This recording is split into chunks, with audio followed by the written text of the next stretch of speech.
This program deals with themes of an adult nature and is intended for a mature audience. If you like what you watch, then don't forget to follow us on Facebook and Twitter for the latest updates on the KTPF Community Talk Show. Remember to subscribe to our YouTube channel for our new weekly radio shows. To accompany the KTPF Community Talk Show, we now have our own free magazine to view online or download for free. Visit our website for more details. Also, the KTPF Community Talk Show is supported by Phenomenon Magazine and Beyond Parazine, available online now.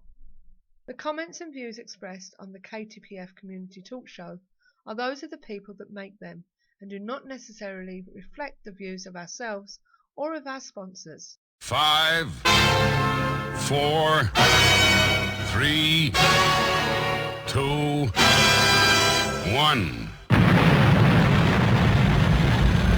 They've landed. You're in the right place. Online, on the web, and on air. All over the world. Talk Radio. You hear us, we hear you. Yeah, good evening, ladies and gentlemen, and welcome to another edition of the KTPF Community Talk Show, live and uncensored from Manchester at www.ktpf.co.uk. Also broadcasting on Worsley Radio and DM Radio in New Jersey, USA. Okay, just to let you know that we have got a problem with our pop-up at the moment, and you will find that it goes to our another window. So just pop back to us to deal with if you're using the chat room, because we're gonna. It's something to do with Joomla. They've changed something. Just to introduce ourselves, my name is Suzanne.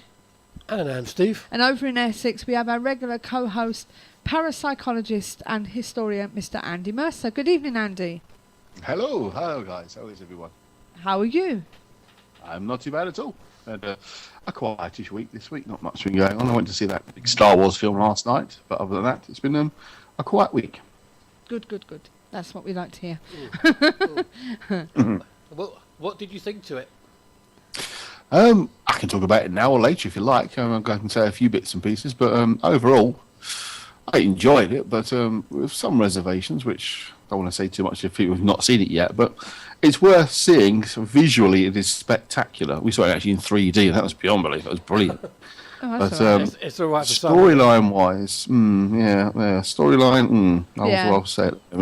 Okay. Right. I suppose it's like the first three. They've got to start building the web again, haven't they? Well, this is it. Well, we'll talk a little bit more about that later if you want, guys. So that will be between you and Steve, because you're both Star Wars. I'm really into the first, which was the last three. So 3, 4, 5, in other words. 3, 4, and 5. Yeah, the first, which were the last three. Sorry, no, not 3, 4, 5, and 6. Yeah, 4, 5, 6. Yeah. Either way, it was the first, which were the third. Yeah, the first three films made. Yes. The original trilogy. Yes, the original trilogy. Okay, well, now, as you know, we are here keeping the paranormal friendly each and every Sunday. So pull up a chair and relax with us while we bring you a show full of the supernatural, the paranormal, and other strange phenomena. And in tonight's case, the weird. We seem to have a weird one tonight, ladies and gentlemen. You will find out more as we go through the interview. And so see what happens. Yes, I guess there's some funny things to say. Yes. Don't forget, if you're new to us and you haven't noticed our new chat room, you can connect via Facebook, Twitter, Google, Yahoo, or even register to Chatwing itself. So why don't you drop in there and join in with the rest of the chatters. And if you have any questions, you can pop them in there yourself.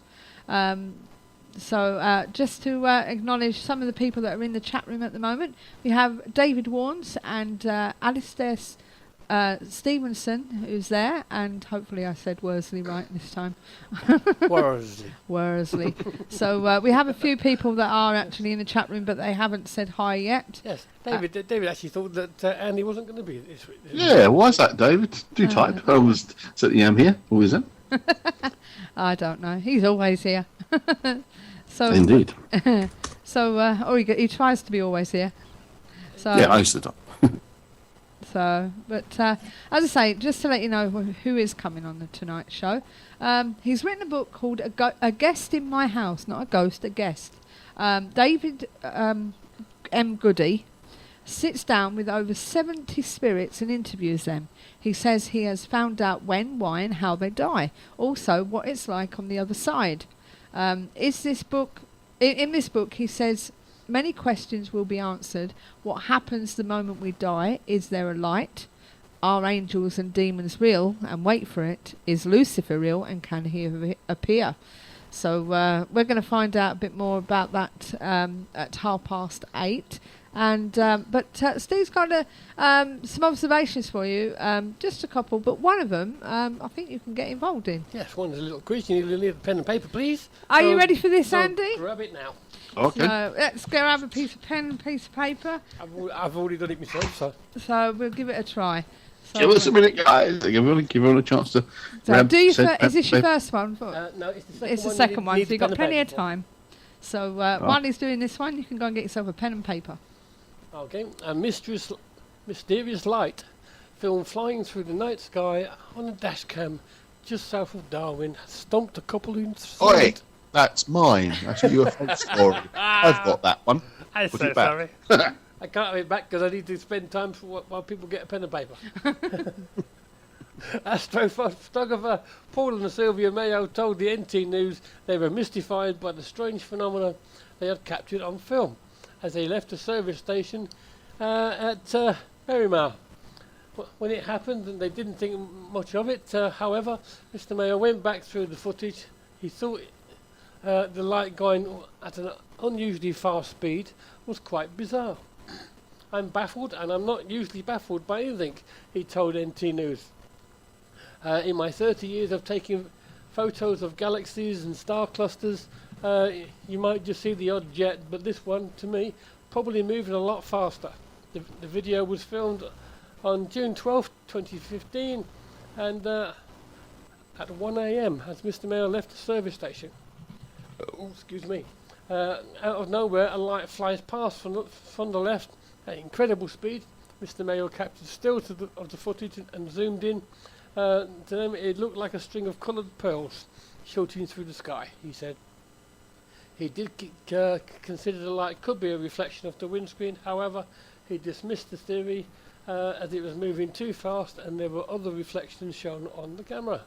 The thing in the video is going along the treetops in a straight line, he said. We welcome anyone who could provide him with an explanation of the light.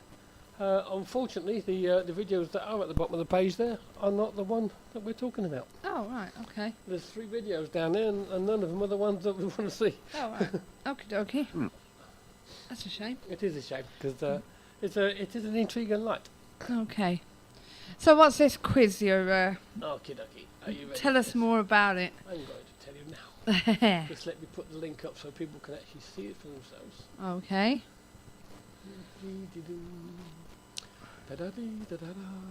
This should be fun. So... It'll sort out a few of us amongst us anyway. Yeah. If people believe one conspiracy theory, they tend to believe more. So if you think the Apollo 11 moon landing was faked, you might also think that government officials knew 9/11 was going to happen.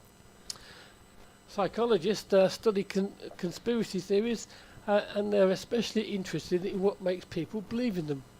Back in the 1980s, they dubbed this phenomena of believing in multiple theories the conspiracy mentality. Conspiracies often feel like they are part of a secret group. Excuse me. And find validation in finding out what they think is the truth. Psychologists have found today the internet allows theories to proliferate that in former times would not have passed the filter of mainstream media. Researchers wrote recently explaining why it's important to develop a tool to better understand the psychological role of such beliefs in social change and individual life courses. I always forget to scroll down. In 2013, study published in Frontier Frontiers in Psychology, a team of psychologists developed a set of 15 questions to determine whether or not people are likely to subscribe to conspiracy theories. And I'm about to go through the questions with you. If you want to score yourself, rate each other. Definitely not true is 1 point. Probably not 2 is 2 points. Not sure, cannot decide is 3 points. Probably true is 4 points.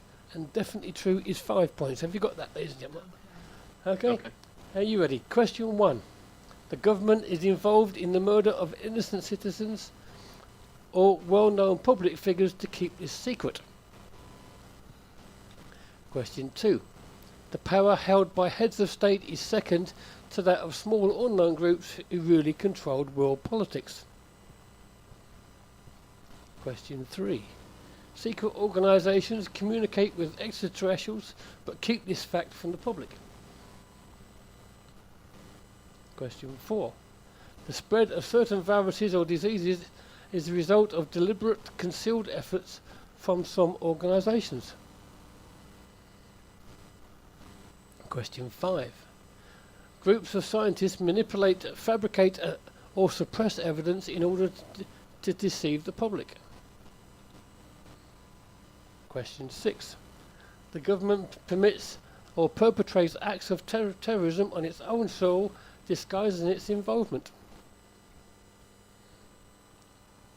Question 7.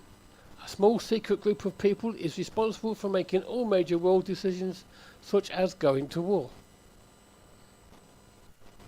Question 8.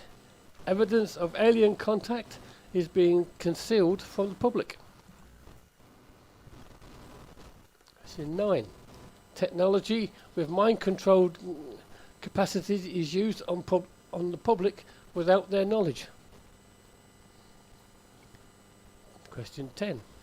New and advanced technology which would harm current industry is being suppressed. Question 11. The government uses people as patsies to hide its involvement in the criminal activity. Question 12. Certain significant events have been the result of activity of small groups who secretly manipulate world events.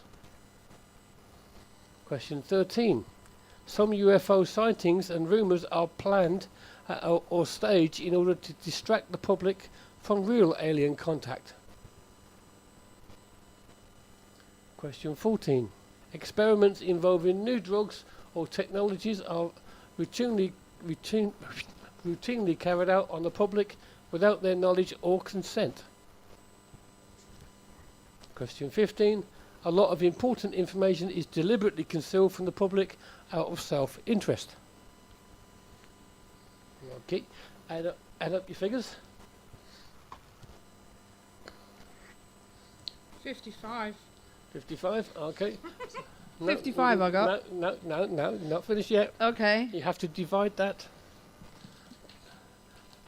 Let me just get it up. I think it's... You divide that by 15 to get your score. Oh God. Now it's testing my maths. Oh God, where's my calendar? Bring your calculator up. Bring your calculator up, yeah. Divide that by 15. And when researchers scored the sample of about 500 people, mostly Britons and Americans, who may have skewed slightly towards conspiracy based on how they were recruited, they found an overall mean score per item of 2.61, close to not sure a midpoint, with a standard deviation of 0.87. The test will need to be given many more people to develop more standardized tests. Okay. Here we go. Have you worked out your scores yet? Yeah, I've got You it. worked them out? Okay. Yeah. Mean score. Furious believing in alien secrets. A mean score of 1.88, approaching probability not true. The most believing that a lot of important information is kept from the public. The mean score of 3.86. So if you're above 2.6, Yeah. Then it's a good bet that you're into conspiracy God, I'm theories. 3.6. You're higher than me. I was only 3.26. God. What about yourself, Andy? Well, this will give you an idea of how I tend to think about the world around us. I think the world around us is run mainly by idiots who haven't got a clue what they're doing. My score is 0.53. You're no way. No, absolutely. Most of that stuff I think is absolute raving nonsense. I think it's just conspiracy nutcases getting out there and reading stuff and making their own stories up based on it. I think the world is run by people who don't have a clue what they're doing most of the time. I must admit, short-sighted simpletons who are into it for money and nothing else. most of my answers was not sure and cannot decide. Yeah, most of our answers were no. Don't believe for a moment. I had a couple And of... it suggests, again, that the whole premise of that suggests a powerful world elite that's in control in reality, that are behind these kinds of operations. If you accept that that power elite exists, then you're going to score high on most of these. These are all part of that same network of conspiracy. But if you don't believe there's a high-powered elite running the world, and I certainly don't believe there is one, then most of these answers just fall away. I mean, the only one I gave any kind of real score to was number 13. Some UFO sightings and rumours are planned and staged, but not to distract the public from real aliens, to distract the public from experimental weaponry and aircraft being developed and trying to hide those facts from the public by claiming that these are UFOs. And we know the CIA did that in the 1970s, Yes, especially. I would have Hyped up UFO claims in order to cover up real research work that was being done in the 80s. Andy, I would have thought you would have believed number 11. Number 11 government uses people to... That's the only one I gave any score to. That one, I think a 3. I think. Especially considering 4 points to that. That was it. 4 points to that one. The rest were zeros. So, 4? I would have thought you would have said 5 for that one. Especially Okay. considering the Kennedy thing. well, that's a one-off. I mean, See, that's the thing. he was I a mean, this complete is the things I often find myself talking to other people about. Yeah, This. and the I'm thi- Paul, as you know. The way I look So at go that, on. Andy, is if they're going to do it once, they're going to do it again. And they probably Well, already I don't have. know. I think that But was the- a very unique set of circumstances that led to the assassination. Yeah, but Something if, that's never been repeated since. but if they're I think prepared to there do it was once, they're definitely prepared to do it again. I think there was an error I mean, of, admittedly, this was a yeah, bit we bigger than most succeeded. things, taking out a president. Okay, say that Can you again, Andy. Say, can you hear me? Because I don't know if Steve's I was going catching to say what I'm that then. Say that again. No, okay. I think that was a very unique set of circumstances that led to those events in 1963. I think there was a follow-on with Robert Kennedy's assassination. I think there was definitely links there with those two. Certainly, very probably Martin Luther King, possibly the similar kind of people behind it. But then we get into the next time they attempted to subvert American politics, and that was the Watergate, and it failed. It fell apart and got exposed, and many of the people who were involved in the previous operations found themselves very much in trouble, in deep water, and were being arrested or put in prison, or in some cases, so serious things happening to them. So that kind of little network of people who were responsible in the 60s for those kind of operations came to an end in the early 70s because they got caught. They didn't work that time, and I think those that were behind those operations are undoubtedly the ones involved in Watergate, undoubtedly mainly Republican orientated, and it all fell apart after that. They succeeded 3 times, certainly twice, possibly 3 times, in eliminating people in power to make sure things went the way they wanted them to go, but then it all fell apart with Watergate. I mean, it's a long way from the paranormal talking about the Watergate scandal, but that is the next step. That was where it all went wrong. They used the same kind of network of people that had been involved in those previous operations to carry out the Watergate burglaries and planting of evidence. And if you know the full story behind it, that was just the tip of the iceberg. And they got caught. It all fell apart thanks to the 2 American journalists, primarily, who just wouldn't let the case drop. I mean, they had Woodward and Bernstein given up on it. Those people in power would still be able to operate, but they didn't. They didn't give up, and the story was exposed. So that's why I would say you're talking about very unique circumstances, and this is a conversation I've had with people before. Just because I believe wholeheartedly that JFK was assassinated by members of the American government doesn't mean I believe any other conspiracy, because that one was unique. He'd managed to piss off just about everybody in power in America. Anyone who had any kind of power and influence wanted Kennedy out of the way because he was infringing on all the things he wanted to change. And that conspiracy of silence on most parts, but actively involved on the part of a few, was enough to ensure that he was put in a position where he could be assassinated. But I think it was a unique set of circumstances that would never come about, or very unlikely to ever come about again. Okay.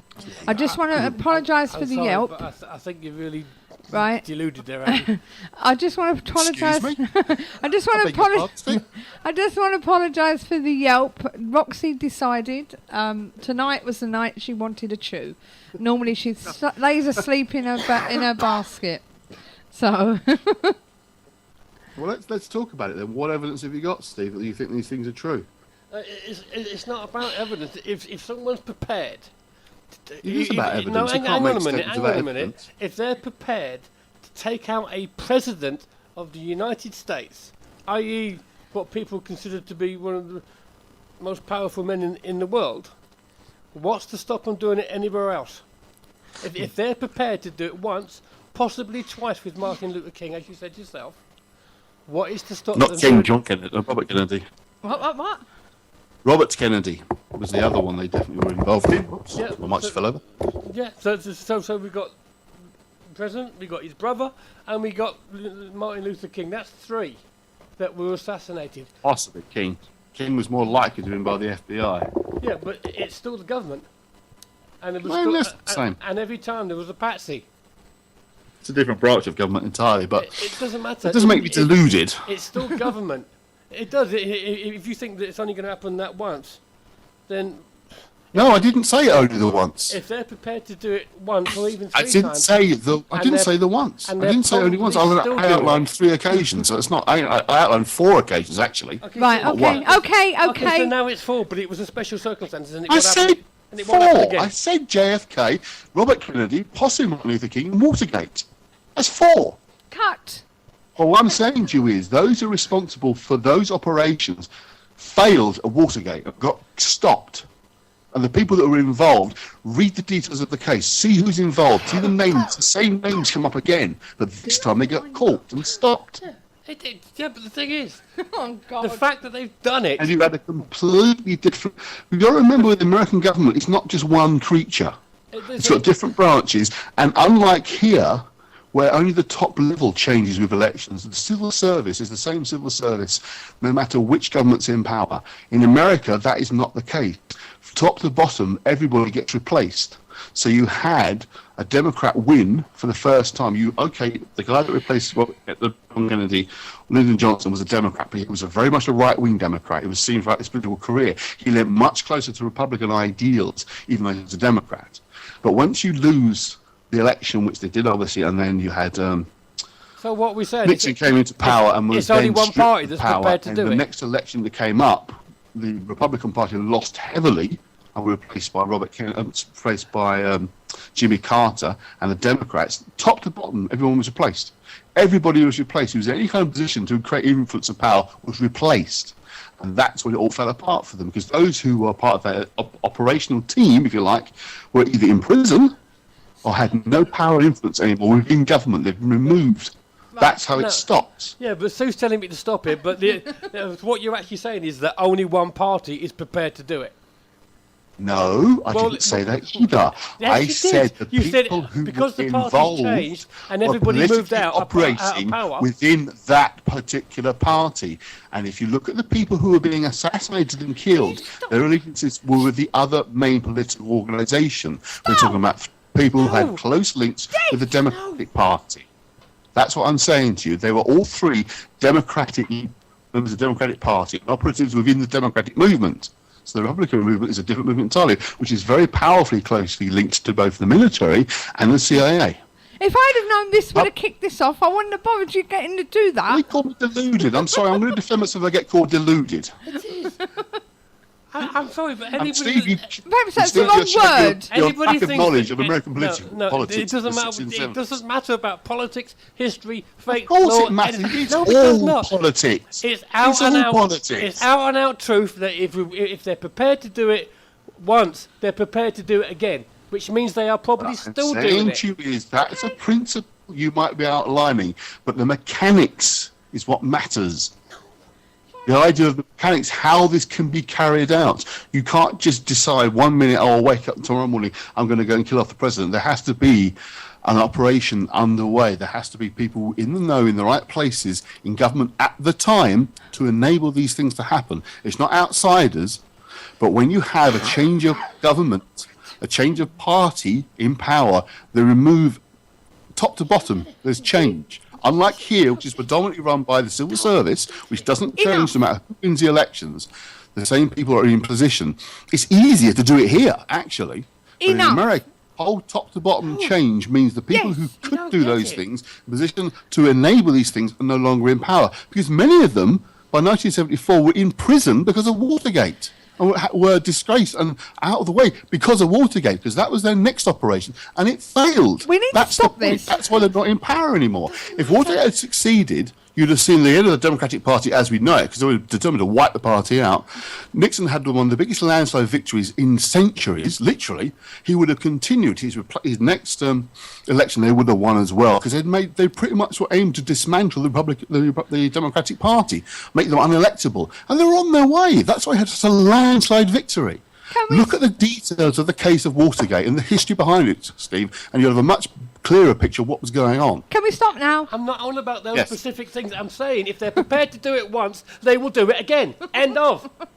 That's not the end of, because you're talking about an idea. Yeah, who's the mysterious they again? Look for who the they were in the 60s. I'm sorry, but any government that's prepared to do it once, no matter who is in power, can because there's no. Can quite easily put things into the situation. Government is not some kind of monolithic monster that never changes. So you're saying only the Republican Party are prepared to do that? No, I'm not. It's just simple. If a government of any country is prepared to do it, politics has never been simple. They may have, and Andy, they may have changed the government, but they didn't change the FBI, the CIA, and all those people were involved in every single case. Go back and they're look the ones that put things look at the changes that took place after. Look at the political changes. Our guest is ready. Look at the political changes that took place when the Democratic Party under they Carter didn't change won the the CIA. election. They Everybody didn't change the Black Ops was people replaced. that were still running. They didn't change everything. All they did was change the people who were in a names. position to carry out these actions were no longer in a position to carry out these actions. We're not all about the same people, Andy. We're talking about government per se. No, we're not. But you can't do that. You can't just say government per se like Calm one down. massive monolith. When You it comes, can't when it do that. comes to America, all they change is the members of the Senate. Nothing else changes. You need to look at American politics. Everyone changes. Don't worry about Senate. So Don't what talk you're about telling Senate. me is that everybody in the CIA changes. Don't everybody talk in the about FBI Senate changes. and Congress. Look at the people who run the day-to-day operations. You're What we in this country call the civil service. You're Our civil you're service saying that doesn't everybody change that was with responsible the change for of putting government. those procedures into form. Our that civil actually service killed the doesn't president, change with change of government. They In wasn't. America, it changes. It wasn't. Can we Top agree to to bottom. disagree? It does. That's how politics works in America. It's different to here. They don't change everything, Andy. Can we agree to disagree They here? don't change everything. No, because you're talking about facts here. This is how American government works. When an opposing party wins an election, they replace everybody. They don't replace Right. the FBI and the CIA. They might change the head, but they don't change everything else. Stop now, because we are getting to the It doesn't time happen that way. when our guest They're is talking due about- on. Do you want to talk about government or do you want to talk about CIA and FBI? Because they're not the same thing. Right, well, we're going to have to get our guest on now, I'm afraid. So, can we stop this conversation, debate, altercation, whatever you want to call it, while we get our guest on? Okay, Andy? Yeah, fine. Right, okay. So, I'll add David to the group. This should be fun. She says. Come on, how do I do it now? Add people to this call. Bear with me. There he is. Add to call. Right. We should have David on any minute now, hopefully. Hello, David. Hello, how are you doing? Hiya, David. How are you? Good. How are Good, you guys good. doing? Not too bad, not too bad. Right, okay, David. Now, first of all, can you tell us a little bit about you personally, about yourself? Yeah, I can start off from the beginning. Yeah, I if you believe want. you're a Christian, aren't you? Yes, ma'am, I am. So tell us a little bit about yourself. Okay. Yes, I'm a Christian. I believe in Jesus Christ, and I think writing something like this, I think you should have a faith, something you can be strong on, and be protected. But I started playing with a Ouija board probably at the early age of like 9, 10 years old. My mom kind of introduced it to me, which is kind of crazy, but it would be like something that my aunt, my mom, and I would play with, and talk to the spirits or whatever. I didn't realize, I think, the full what it was until later in life. So, but being able to find out about myself and about my capabilities, it started off with a Ouija board, and as I got older, my senses sharpened up a lot. So, and after after I moved out of my mom's house, I think it was early in the beginning, finding out what you can see and what you can hear. I lived at a house where I seen 2 twins had died. A pair of twins had died, and I seen them in my doorway of my bedroom one night. And it was like a few days later, my ex-girlfriend woke up with all kinds of little handprints on her. Wow. So it was a little crazy, doing that. And then after that, it went on to another place where I lived, where I would hear my name called, "Hey, David, wake up, wake up, wake up, David, wake up." And I would wake up, and I thought my girlfriend at the time was telling me, "Hey, David, wake up." And I would go talk to her, and she didn't call my name. And there would be times where things would be misplaced. We started noticing, and her name, we would hear her name called. It was a little crazy, but I had got a digital camera, so I started looking around, and I shut the door in our bedroom and shut the lights off, and I started snapping pictures like crazy, because I heard you could catch these spirits on film, on digital camera.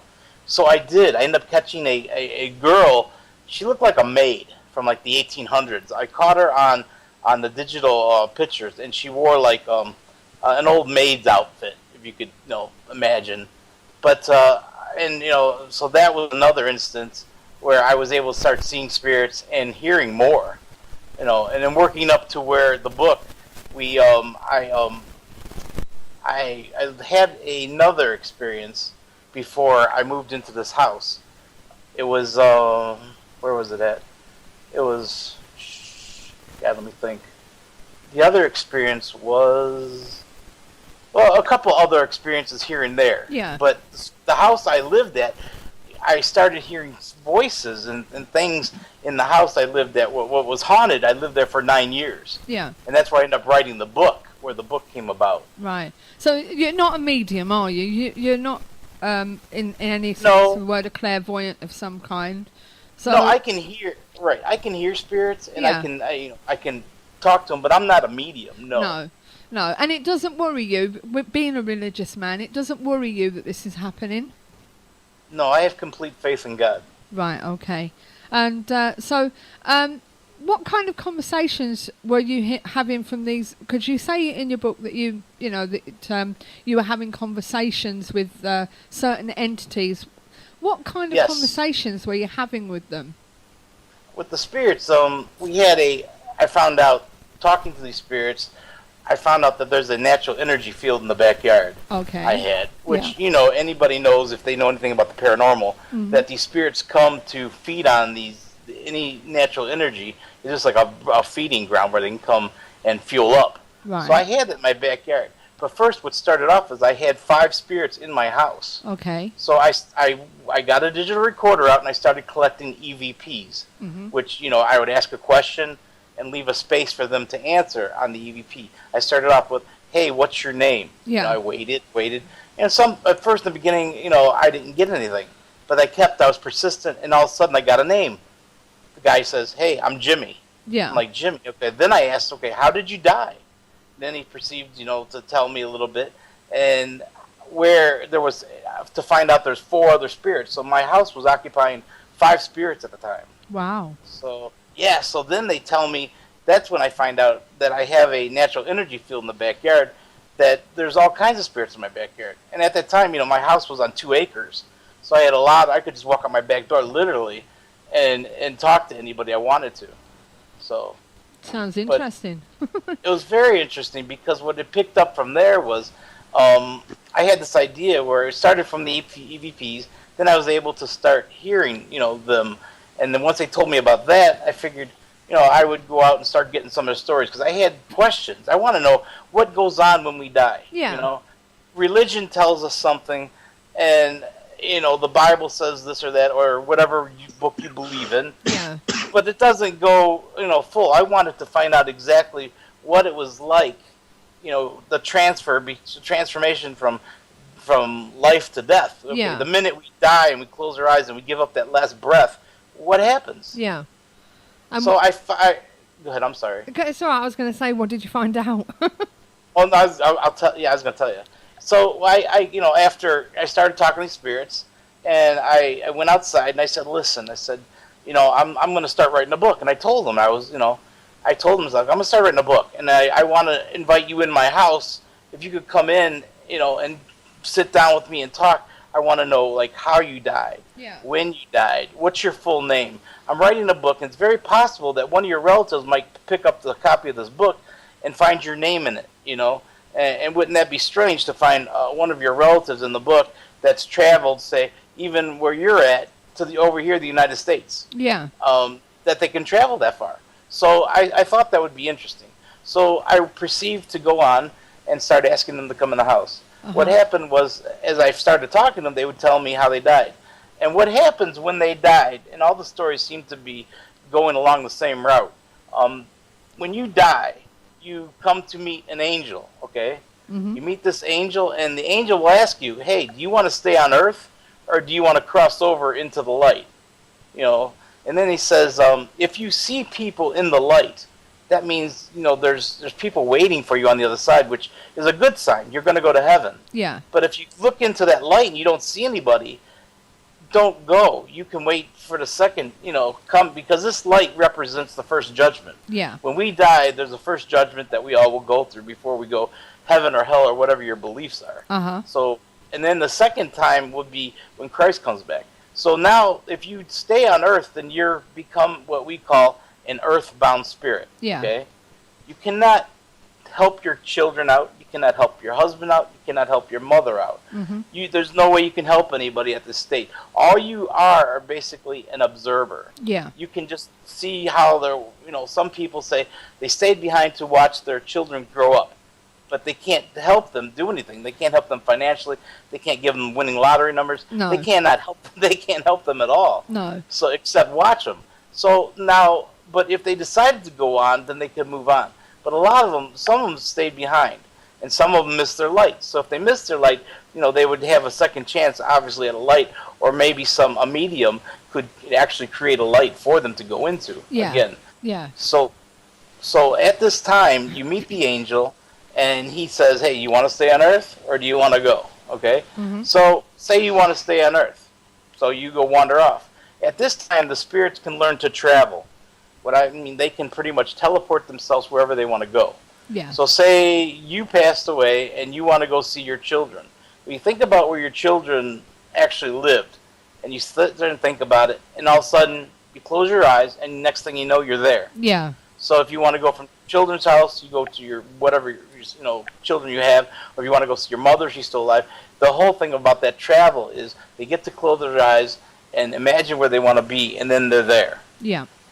So they do get to travel to places. I've even had some spirits tell me that they they were able to get inside the pyramids in Egypt. Wow.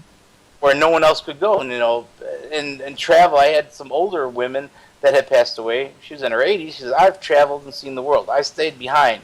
But to me, I don't understand, because it doesn't mean much. You don't have light. No. It's not worth it to me. I if must you can admit, weigh out, I have heard from some mediums that when you die, You can Yes. go on a cruise if you want to go on a cruise. Yes. You know, you can Yes. do the pyramids if you've never done Yes. It can Right. be possible because you Mhm. you are an energy that can float wherever you want to go to. You know. Yes. So I have You heard are that right. scenario before. But one thing they can't do, I found out, is they cannot travel in airplanes. No. It's funny because when they can't go above the certain, like the second heaven or whatever. Yeah. When they go, if they get in a plane, it's funny because the other spirits say they laugh because these spirits don't know. They get on a plane, they think they're going to ride in the plane and go wherever. Well, all of a sudden you see these other spirits falling out of the sky. As the airplane ascends, these spirits that are on the plane start falling out of the plane. Right. Because they cannot travel like that. Yeah. But they can get around by thinking where they want to go. Okay. So, as I say, I've heard that scenario before, so it's that's nothing new to me. I'll be honest with you. Right. But it's good when you hear it from somebody else. Don't get me wrong. I'm Sure. not saying you're not telling me anything that isn't new.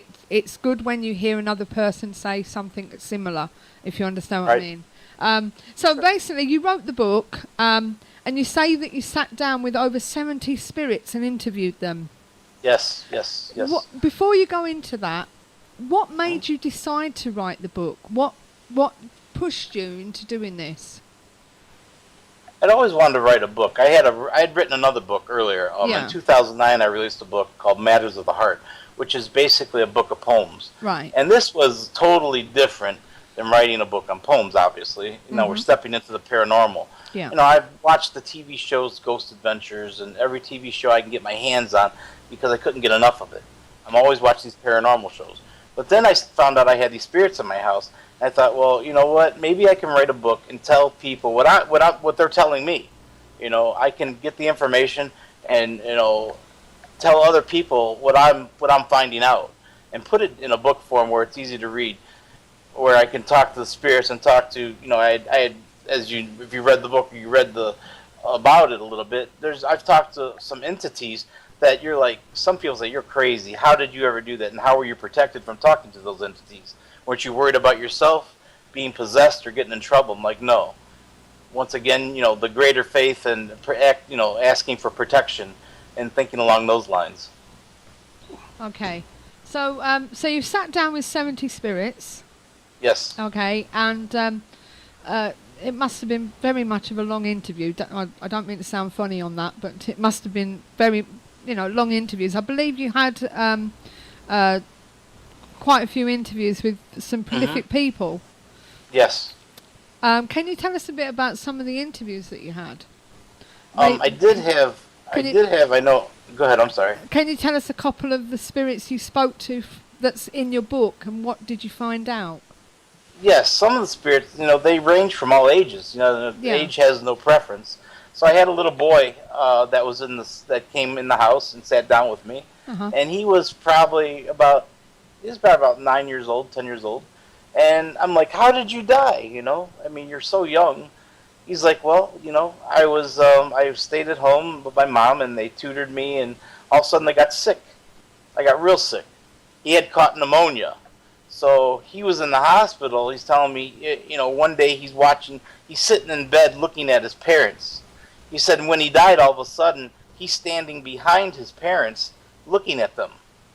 And he realized he's dead. Now he has to go to his light and stuff. But it was all a little bit scary for him, at that age. He's all of a sudden he's looking at his body. But after every I talk to the spirits, like I said, and after every time I talk to the spirits, I ask them, if you can tell the readers or leave a message for the living, what would you say? And this young boy said, he's like, I tell everybody, drink your orange juice. Make sure you drink your orange juice. Of course, it's a childish thing because he's only 9, 10 years old, and he associates drinking my orange juice. I would hope I would have better health, and I would have lived longer, and I wouldn't have gotten so sick. And another instance was I spoke with this girl. She's probably 12 or 13 years old. She was from Ohio here, actually, in Avon Lake. And she had a birthday party. Well, they had horses and everything. And her friends liked to ride. They could take out the horses on the property and do some riding. Well, she didn't really care for riding that much, but her friends, of course, talked to her and spoke to her and got her to ride. It was her birthday. So all of a sudden, they're all going out there riding. Well, as she's riding, she hits a stone, and she gets knocked off her horse, and she hits her head on the stone, and it kills her instantly. She said, all of a sudden, she said, she's looking at her body. Once again, she's out of body. Mm-hmm. She's looking at her body, and all her friends are gathered around. She's like, oh, no, no, no, no. Then her parents come, and here she had passed away. She didn't go to her light at the time. What she said was she stayed with her. She went back in her room, and she listened to her parents cry. She said, I never even heard my father cry so much or my mother cry as when I had passed away. They would always visit her room and remember her and cry all the time because she had passed away. But the girl ended up staying with her mother for the rest of her mother's life. Yeah. Another instance, there was a farmer that had a boy, his parents owned a farm, and one of the farm hands was helping him, I think, farm, do some harvesting or whatever. Mm-hmm. And when the farm hand was on the tractor, and something I guess was wrong where the boy had got in the way of the tractor. Well, the farm hand ended up running over the boy. They carried him in the house. He said all he seen was these angels coming for him, and he had passed away in his house because the farmhand had, accidentally run over him and killed him. But there's all kinds of stories in the book. I mean, there's so many, and the ages vary. Yeah. I mean, totally. So let me just put this into perspective, just to recap for a minute. Okay. Basically, when you die, you get a choice to go whether you go into the light or whether you stay earthbound. And when you're earthbound, you're just able to watch over your relatives or whoever. That's all you'll be able to do. You can't help them. You just watch over them. So yeah, okay. Now, I believe you have claimed to have been in conversation over 6 days with Lucifer. How did this come about? Well, here's what happened on that. I was writing the book, of course, and we had a mutual friend. I had a friend of mine that knew him very well, and she had asked me, "Hey, do you might want to interview Lucifer?" I'm like, if you can get him, and that would be great. I would love to interview Lucifer and talk to him. Uh-huh. So we arranged it. She came over to my house, and we summoned him, and he appeared. And then I know through my other interviews, they go, how do you know it's Lucifer? Yeah. Well, when somebody just pops up in your living room and they don't use a door, I mean, really? Okay. So he just pops up in the living room, and he's there. And I had a chance to talk to him, and I can describe him to you. He stands about 6'2", 6'3". He has very short blonde hair. He has a diamond earring in his left ear. He's very businesslike. He's a very charming guy. And I'll tell you, he could be sitting next to you, honestly, in a restaurant, or sitting at Starbucks next to you, and you wouldn't even know. You would not know because he doesn't stand out of the crowd. He's very charming, dresses in business suits, very polite. You mean that's how he portrayed himself to you, in a business suit? Yes. When he appeared to me, it was in a business suit. Okay. Yes. Okay, because some people don't look at him as, they look at him as a demon of some kind, don't they? Oh, no, right. There's a lot of perceptions. And he went on and told me, he said, you know what, a lot of people picture me with a pitchfork and a tail. He goes, unfortunately, I don't have a pitchfork and I don't have a tail. Okay. Okay, keep in mind, he's still Lucifer. Yes. Okay? This is the creation of God. This is the guy that's going to take you to hell. This is the father of all lies. So keep that in mind. So with that said, I asked, he granted me the interview. So it was like probably maybe 2 hours a night over the course of 6 evenings. Yeah. And I know you guys want to know what he spoke about. What he talked about was, I wanted to find out what was it like in the very, very, very beginning, before anything was, there was just him and God. He told me that in the very beginning, it was only him and God, and he was in God's chamber, where God taught him how to create. He told me God would create a rabbit, because I would create a snake to eat the rabbit. Because God would create a lamb, because I would create a lion to eat the lamb. So finally what happened was the creation, it all led to the creating of man. He said, finally, God created man, and there was nothing I could do to top that. So, and once God created man, he said, God put man on earth, as we know it, and he said, I would go down and check on man. And I would, God would come back and say, I tested man. And he passes all my tests. Lucifer says to God, you know what, let me go test him. And he said, he came back and he said, he didn't pass my test. So Lucifer and God were going still back and forth, and eventually led to Lucifer getting kicked out of heaven because he couldn't do anything, he couldn't create anything more than man. Man was like the top creation that God created. And then, okay. So how do you feel when, because obviously this sounds hard to believe, yeah, Lucifer, obviously. yeah. How do you Sure. feel when other people's reaction to, tongue twisted, how do you feel about other people's reaction to this when they say, it can't have happened and you're deluded or something? Well, when we talked, he said, I'm going to tell you something. He says, everybody's going to tell you that this book should be fiction. Yeah. They're not going to believe you when you tell them who you spoke to. Okay. Whether, Lucifer, he told me they're not going to believe you. And I kind of figured that, Because I can understand people believing the other parts about the little girl. But they and believe the in God. You believe in God. You talk to God. I mean, do you see God? No, oh, you yeah. don't. Yeah, I understand what you mean. So people do talk to God and everything, but and I'm sure there's other people out there that have met Lucifer. I mean, this is a wide world, and he does appear to people, and he's a businessman. Okay. I mean, if you don't know what he looks like or something, he conducts business. Yeah. And he's a businessman, and that's how he comes across. Sure, he has another side. I mean, people sell their souls for these rock stars. You go on the internet, you can see all these people like Katy Perry and them. They say, "Hey, I sold my soul to Lucifer." I'll be honest with you. The more you talk about him in a business suit, the more I'm seeing Robert De Niro in Constantine.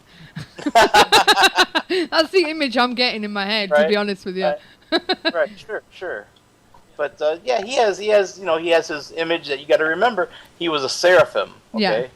Seraphims are not beautiful. They don't look like your little guardian angels. No. They're scary looking. Okay. Yeah. And you got to remember, God took his wings away from his eyes. Why? Because when Lucifer got kicked out of heaven, all these other angels that stand before God have coverings.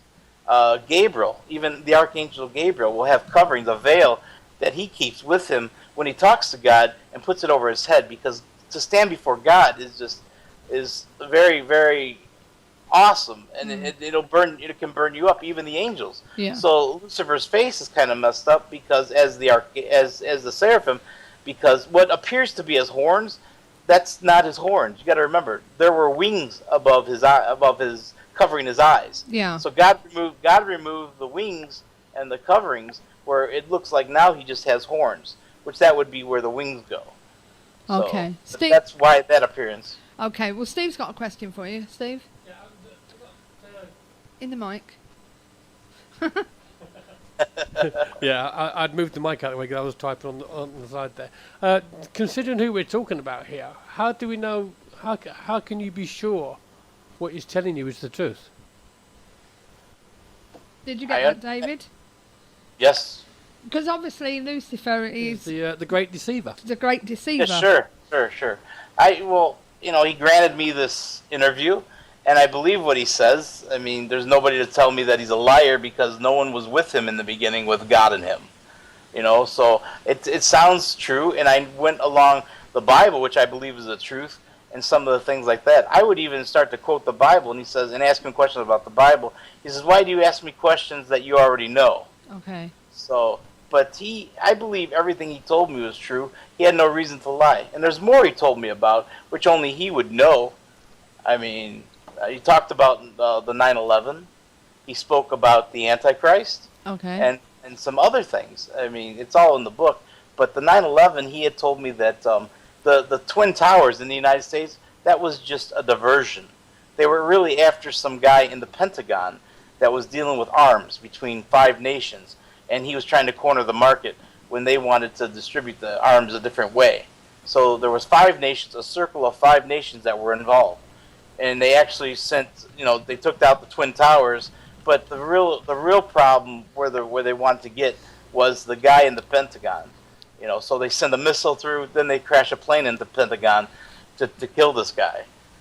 But all over arms.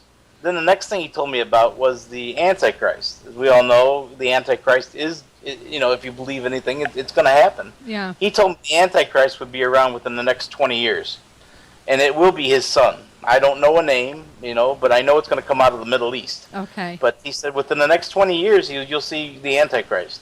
Right. So also in your book, I know you've told us about a couple of stories, but was there any one that you found really intriguing that you could tell us about? Really intriguing? Yeah, well, one that really, really hit you. Yeah, this one really did hit me.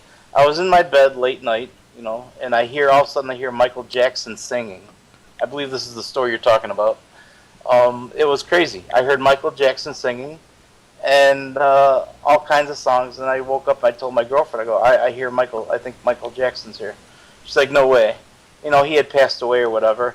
But then here, what happened was Lucifer had brought me Michael Jackson, and in spirit, and I was able to hear this. And Michael had a message that he wanted to get out to his children. I mean, I'm not preaching religion in this book or nothing. No. But Michael went to the light. And I asked him, why did you go to the light? He said, well, because I was so blessed with dancing and singing, okay? He said, I thought I was going to heaven. But when he transferred through the light, he was taken by 4 demons. And they took him to hell. But he left a code for his children so he would... I said, I have to have some kind of proof that I spoke with you, or no one's going to believe me. They're going to think I'm full of it, Yeah. So he left me. He did leave me a code for the children. He used to sing to them "Pink Elephants" was the code that they would know. And Okay. he told me about some finances that he had that they didn't know about in the Cayman Islands. And that he said, I want to say I'm sorry to my family because I promised them I would see them again in heaven, but that's not going to happen.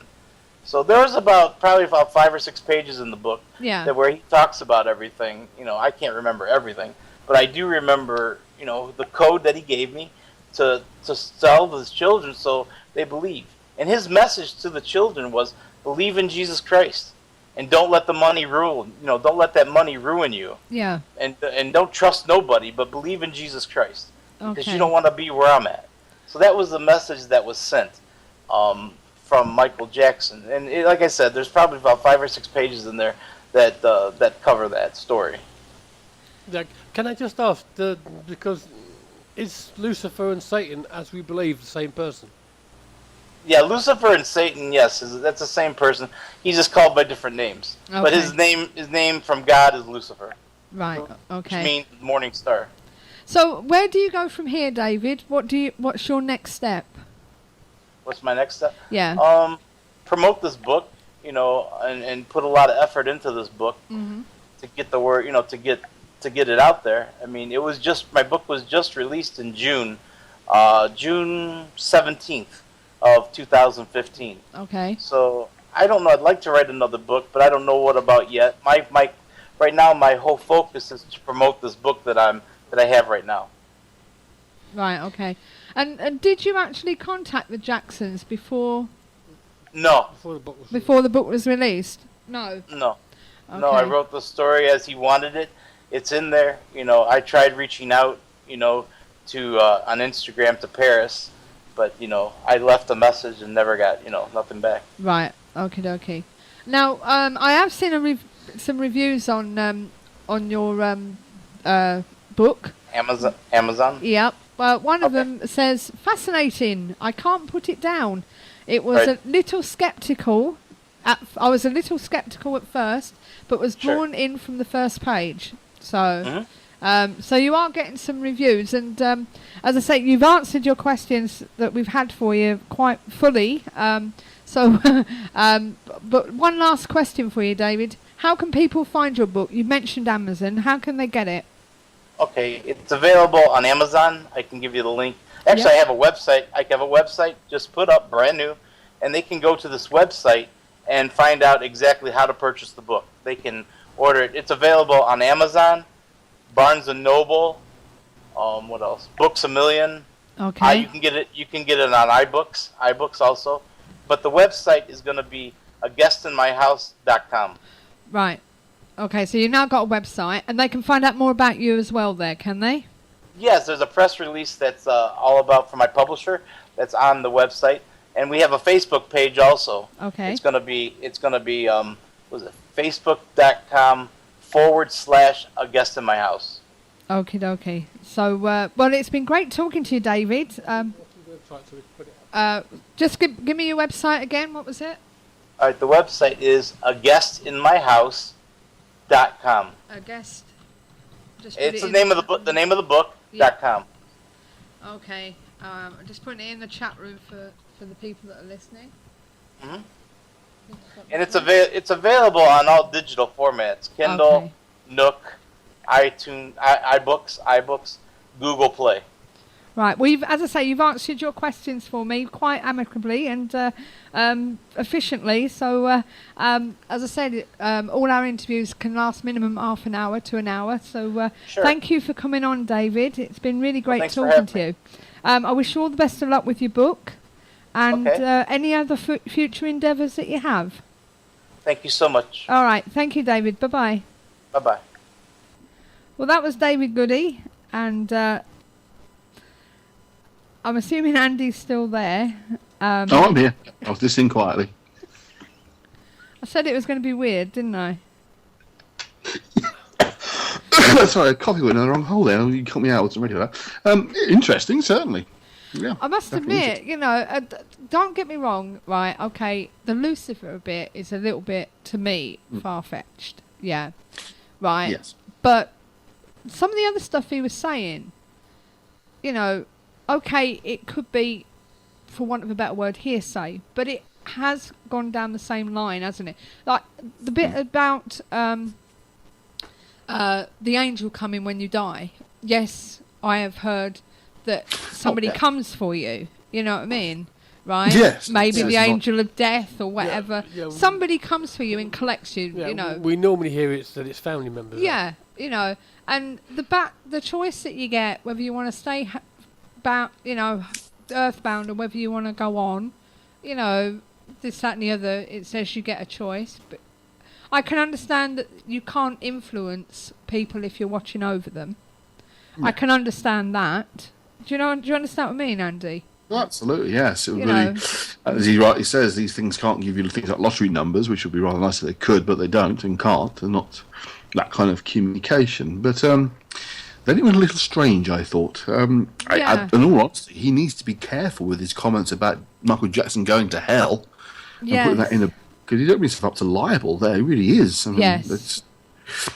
just wish him luck with that. Well, Because he this could is easily it, get himself you in know. trouble with that. Well, we got half hour out of him. I said to him half hour to an hour, so, it depends really how much they've got to tell us. But, apart from going through the whole book and telling us about the whole book, there's not really much else he could have told us. But there were some interesting stories there, I must admit, and, some interesting theories, for want of a better word. Yeah, the other thing we have to take into account is that he is a solid Christian. Devout. So we're looking at something from, without him doing it on purpose, he does slant in a certain way. Yeah. Oh, absolutely. It's going to present a certain argument. Yeah. But what I thought was interesting was it must be yet another theory on 9/11. I haven't heard that one before, I have to say. That was quite interesting. Yeah. But, I wasn't being funny, but when he was talking about Lucifer in a suit, my first image came in my head of Robert De Niro in Constantine. I was actually thinking the other one. Oh, what one? I can't remember what it was called. I'm thinking, maybe I've got the wrong film, but...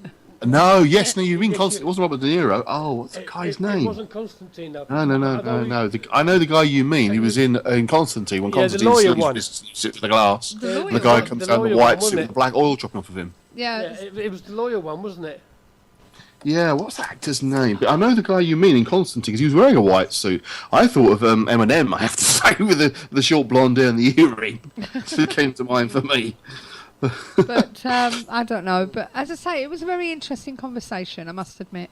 And if people want to come on and promote their books, regardless of what it's all about, we're open to listen and help you promote it in some way, shape or form. And hopefully, as I said before, it'll interest us and our listeners.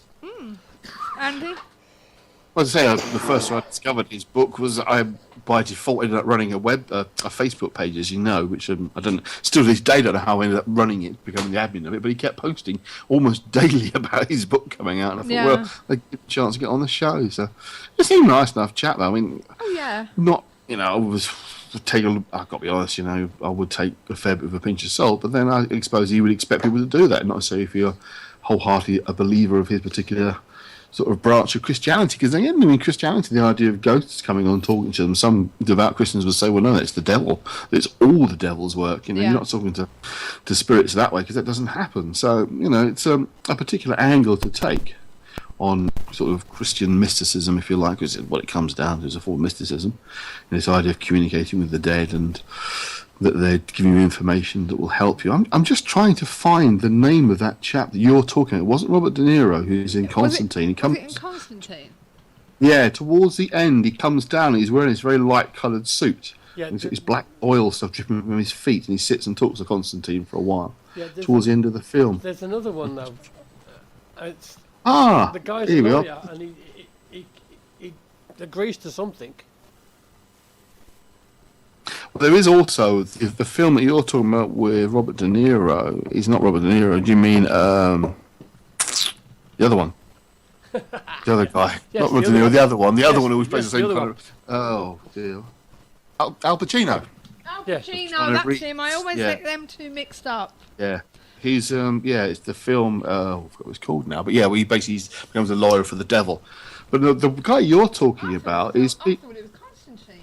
There is one in. No, different film. Constantine's the one when he's in the white suit. Well, the white loose, the sun suit with the open shirt. No, but he appears towards the end, doesn't he? He comes down. Yeah. Well, Constantine's on the verge of dying from he's sort of trying to kill himself. The Devil's Advocate. Yeah. That was the one I was thinking of. Yeah. But if you look up Constantine, the actor called Peter Stormare, he's dressed in a white suit. In that, he looks a bit like the way you described him. Actually, he's got that light-coloured suit on and light hair. But if you actually look at the image of Lucifer from the Constantine and Sandman comics, he looks exactly how the guy just described him. He's got short blonde hair, and Lucifer in that. So I'm thinking, maybe you've read that comic too many times. Who knows? But no, that's who I was thinking about, Al Pacino. I always get him and Robert De Niro mixed up, and I got the same kind of characters. I got the film mixed up as well. So I know it was Keanu Reeves, and he's in Constantine as well, isn't he? Yeah, he's in both films. So that's probably why I was thinking Constantine, but he understood what I meant anyway. I do like Constantine; it's a good film. So, but that's what I was getting an image of in my mind. Al Pacino. Oh my God! I've just guessed Al Pacino. Sorry, I had to do that. I mean, there are some that would say that the devil and God are the same person. Yeah, there are some that say that. And the interesting thing is that there are different views. You have the idea of the devil, sort of Satan, Lucifer, and the Antichrist as being the sort of opposite triumvirate of God the Father, Son, and Holy Ghost. So they're not exactly the same beings. So interesting. Yeah, but as I say, it was an interesting conversation, I must admit. I'm not sure about the Lucifer bit. Coming to you in a business suit. But then again, hey ho, if he did, he did. You know what I mean? So the only thing you look at it that way is if he's telling you that happened. Yeah. And you don't believe that bit. How can you believe the other bit? Yeah, well, true. So. If you believe one bit, you have to believe. No, I can understand. You have to believe that he's getting something. No, I can understand. Whether it was actually who he thinks it is another matter. I can understand the stories he was saying about the other bit, is what I'm saying. But the bit about Lucifer, I'm not quite sure about. But then again, the guy says it, and we're not one to knock people if they say they see it, or it's the same with somebody seeing a UFO, or they've had a contact with ET or something. You can't. It goes back to to a quote that I found today. Funny enough, I mean, who you know what I mean. Who are we to say that? So, you know, he didn't talk to who he believes to be the devil. I mean, yeah. Oh, absolutely. He clearly believes he was talking to the devil. A quote I found today, which is quite apt for everything, is believe only half of what you see, but nothing of what you hear. If you didn't witness the there and then, you cannot be judged. You cannot be judged in the here and now, which is quite a prolific quote. That I think, you know what I mean, and it's the way I feel. If you was to turn around and say to me, for instance, Andy, that I don't know, you saw this green-eyed monster, or whatever, that... In the mirror? Whatever, you know what I mean? Right.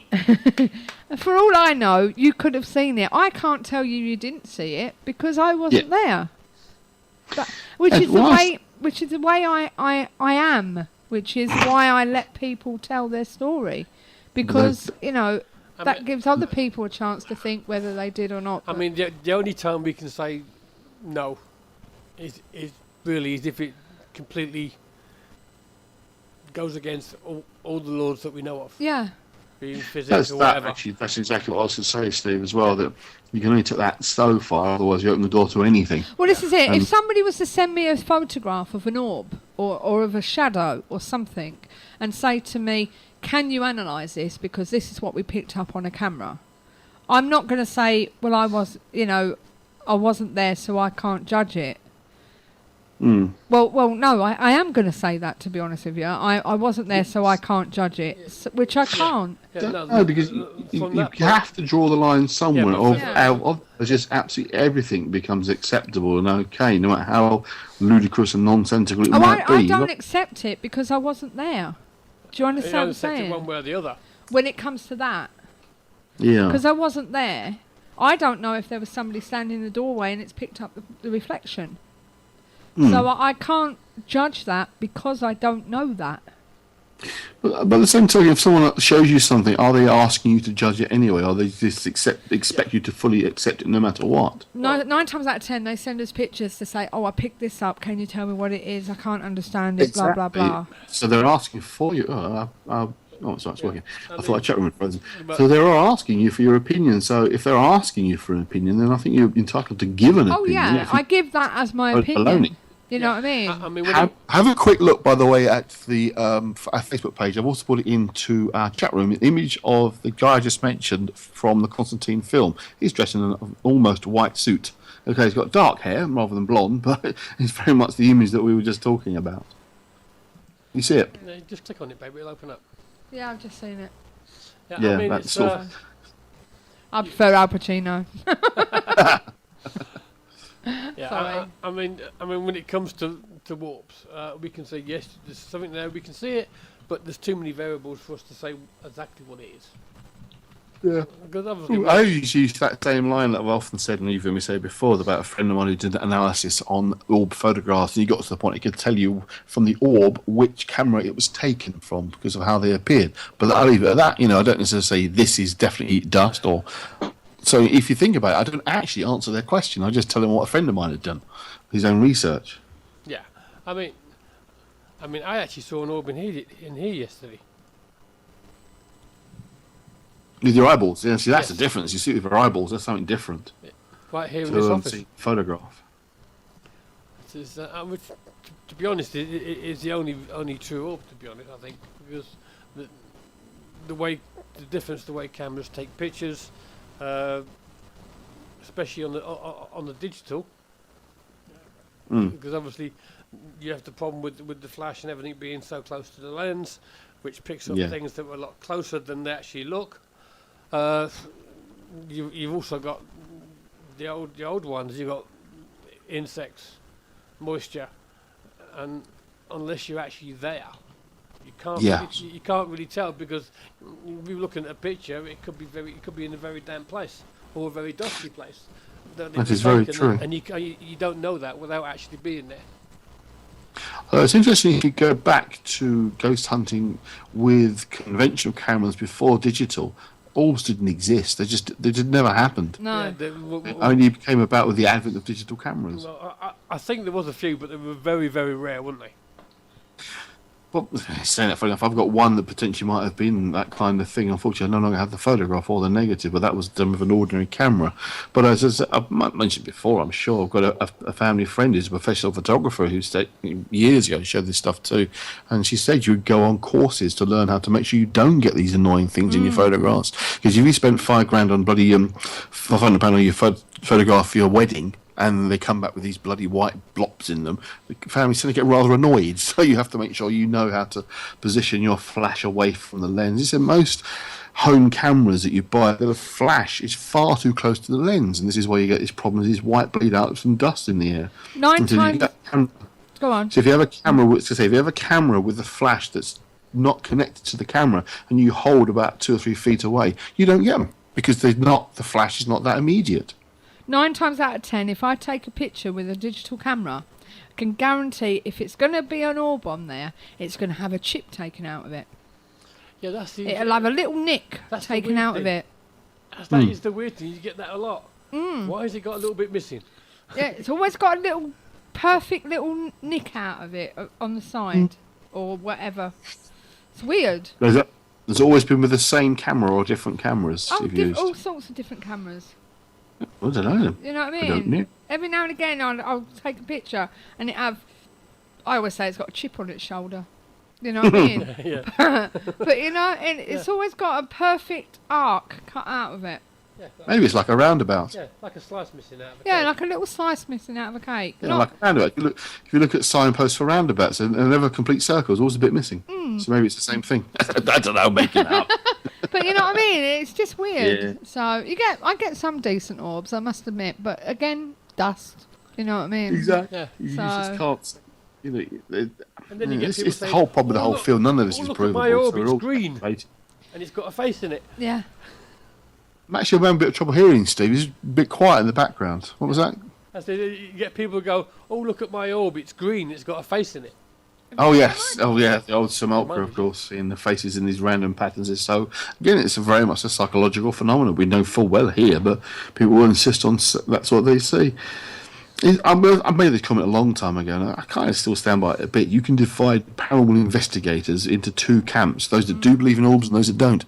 And if you look at the ones that don't, they're usually the ones who've been around longer. So, well, we've gone on to the great orb debate now, haven't we? Oh God, it's gone all night. Right. Maybe we should do that one day. Maybe we should do that one day. You know? Maybe. Have a show discussing the basics, like things like orbs and dust, and the mist you get in photographs. Is it plasma? Is it what do they call it? I thought they called it now. The stuff they used to have in seances. The mist that used to appear in those. Ectoplasm. Yes, the one. Yeah, we should have Yeah. a show discussing this sort of stuff in photographs. It'd be interesting. Right, well, let me just tell you what's coming on next week. It's going to be a fascinating show next week, I think. If you're into mediumship, okay, and the mechanics of mediumship. We've got Susan Laybourne coming on. She's a clairvoyant medium, and she said she's had a fascinating life with some amazing experiences. And she's going to talk about her spiritual journey and the mechanics of mediumship. We're going to find out how to do it, the process of connecting with spirits. Some of the topics that we're going to be discussing, I don't think we're going to get them all in, but just to name but a few, we're going to talk about the training of mediumship and how to develop, the energetic differences between evidential, trance and healing mediumship and their abilities to unfold. The difference between psychic and mediumship will be explained, including spatial awareness of psychic and mediumistic information, how the spirit world connects to us and how we connect to them, where are they in relation to us, the process of evolution in the afterlife, what is a guide and their role in your development, how to sit for your development of mediumship, meditation and its use in mediumship, clairvoyance, clairaudience, clairsentience, and how to stimulate these different psychic functions. It's going to be a big show next week. What we'll get in an hour, I don't know. We might run over a bit, but sounds quite interesting. She says this is little understood area within. There is a little understood area within this field of paranormal studies, and she will be on hand to give listeners an opportunity to call in with their experiences and have things explained. So that's what's coming up next week. So that sounds quite interesting. So if you've got anything to explain, Andy. It sounds interesting, yeah. I mean, we've It all got does. our own theories again about these sorts of things. So we're interested to see. I'm also interested to know, where she gets her information from. What it's based on.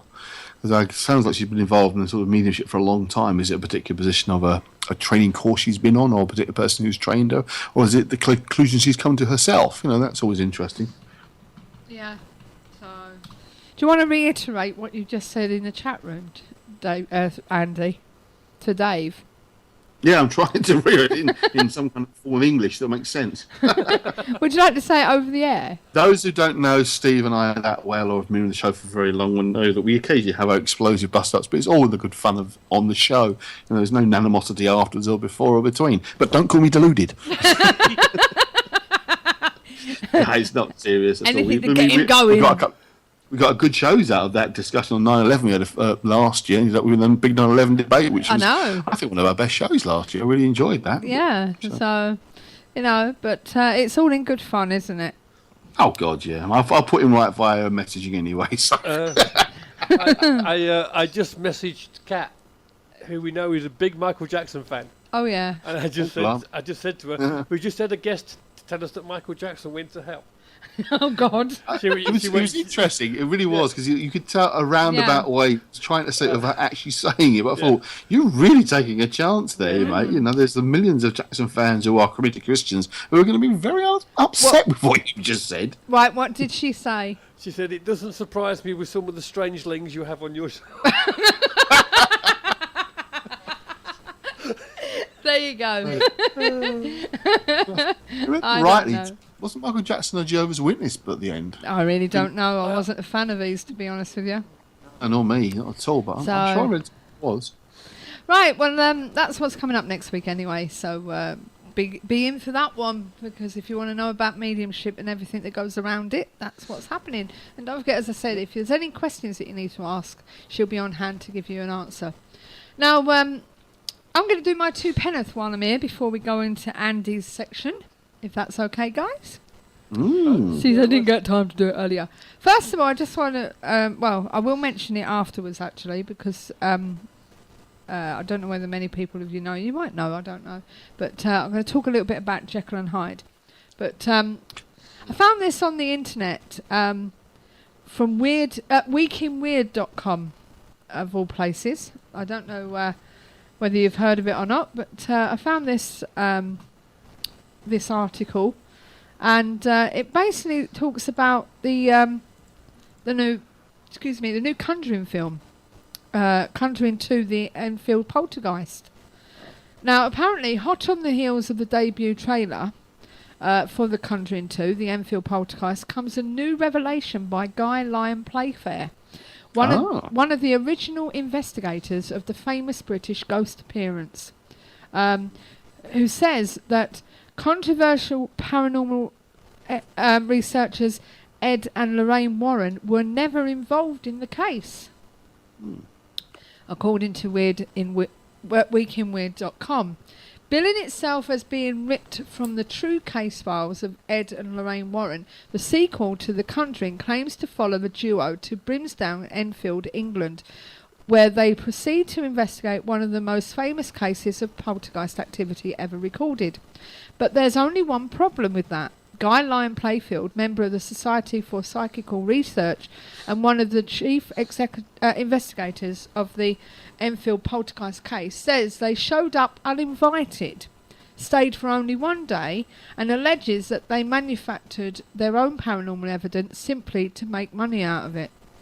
The claims come from a brand new interview with Darkness Radio hosted by Dave Schrader that aired on Thursday evening, which you can listen to and is highly recommended that you do. It's on the web page but on the web page they have taken the liberty of transcribing the relevant revelation for your convenience. So if you nip on that link, you'll see the transcribed bit that Guy actually mentions.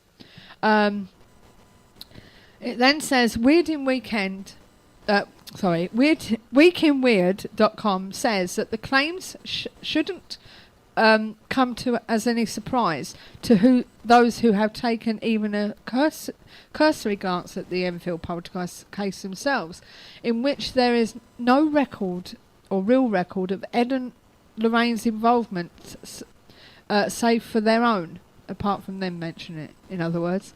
Admittingly, as someone who grew up reading the Warrens' books and was a big fan of the first film Conjuring, I, meaning this guy that's wrote this, was a little perplexed when the plot for the sequel was announced, already knowing that it was SPR who handled the entire Enfield case. The question is, why would a studio take two paranormal investigators who worked on cases like the Amityville Horror, wrote 6 books and were featured in several others, and jam them into a story they barely earned a cameo in? Turns out they probably don't own the rights to the real case, or to their real case. I won't read it all, but that's on the page, but there is more there, and for the full interview with Guy Lyon Playfair, who spent 2 years actively researching the Enfield poltergeist case with the SPR, there is a link to head over to listen to the Dark Radio interview. But if you look on the page itself, there is a bit transcribed of what Guy Playfair said. So what do you think to that, Andy? Interesting, because I had no idea that they had any involvement in the case at all. I never thought they were connected, to be honest with you.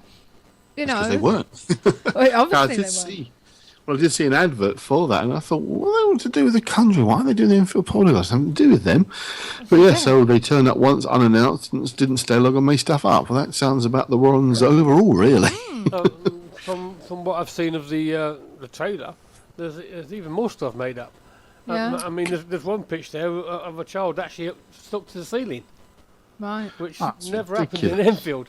I mean, they may have been risen off the floor, but they were definitely one stuck to the ceiling. I don't know. Unfortunately, we know the people are going to see that and believe that's the real case of the story. And yeah, that's the thing. And it part of the transcribe that is put on the page, which I haven't actually put the whole link on, to be honest with you, but you will find it there. Let me just Google it, and you can get. I need to get it for myself actually. Google short. I mean, links. even if they don't believe the whole thing, knowing that it's coming out of Hollywood, they're going to think that the Warrens were actually there, either, aren't they? Yeah. Well, if you look at that, let me just get the short link for you, because it takes you straight to the page. I didn't realise that didn't. It took you to Weird Weekend, whatever you call it. I keep saying Weird Weekend. But part of the transcribe said there that Guy Playfair said, I bumped into Ed Warren once or twice and Lorraine, and I got that impression that Ed was, well, and he laughs, fill in your own expletives. I wasn't impressed at all. Lorraine is still living, so I refrained from commenting on her, but she was quite pleasant when I met her. It goes on to say that they just want, basically Ed turned around and said, you could make money out of this. You know what I mean? So, exactly. You know, they turned up once, I think, at Enfield, and all I can remember is Ed telling me that he could make money, a lot of money out of it. So I thought, well, that's all I need to know from you, and I got myself out of his way as soon as I could. I said I was not impressed. He didn't spend. I don't think he went there more than once, and I did read somewhere in a transcript of a lengthy interview which he allegedly to have interviewed one of the girls, which they couldn't remember giving him, and it was describing all sorts of marvellous wonders which I don't think ever happened. I think he was a complete, fill in whatever words. Mm-hmm. And that's part of the transcribe that's been put there by David Schrader. But as I say, there is a link at the bottom of the page where you can listen to the interview yourself. Oh, Lord.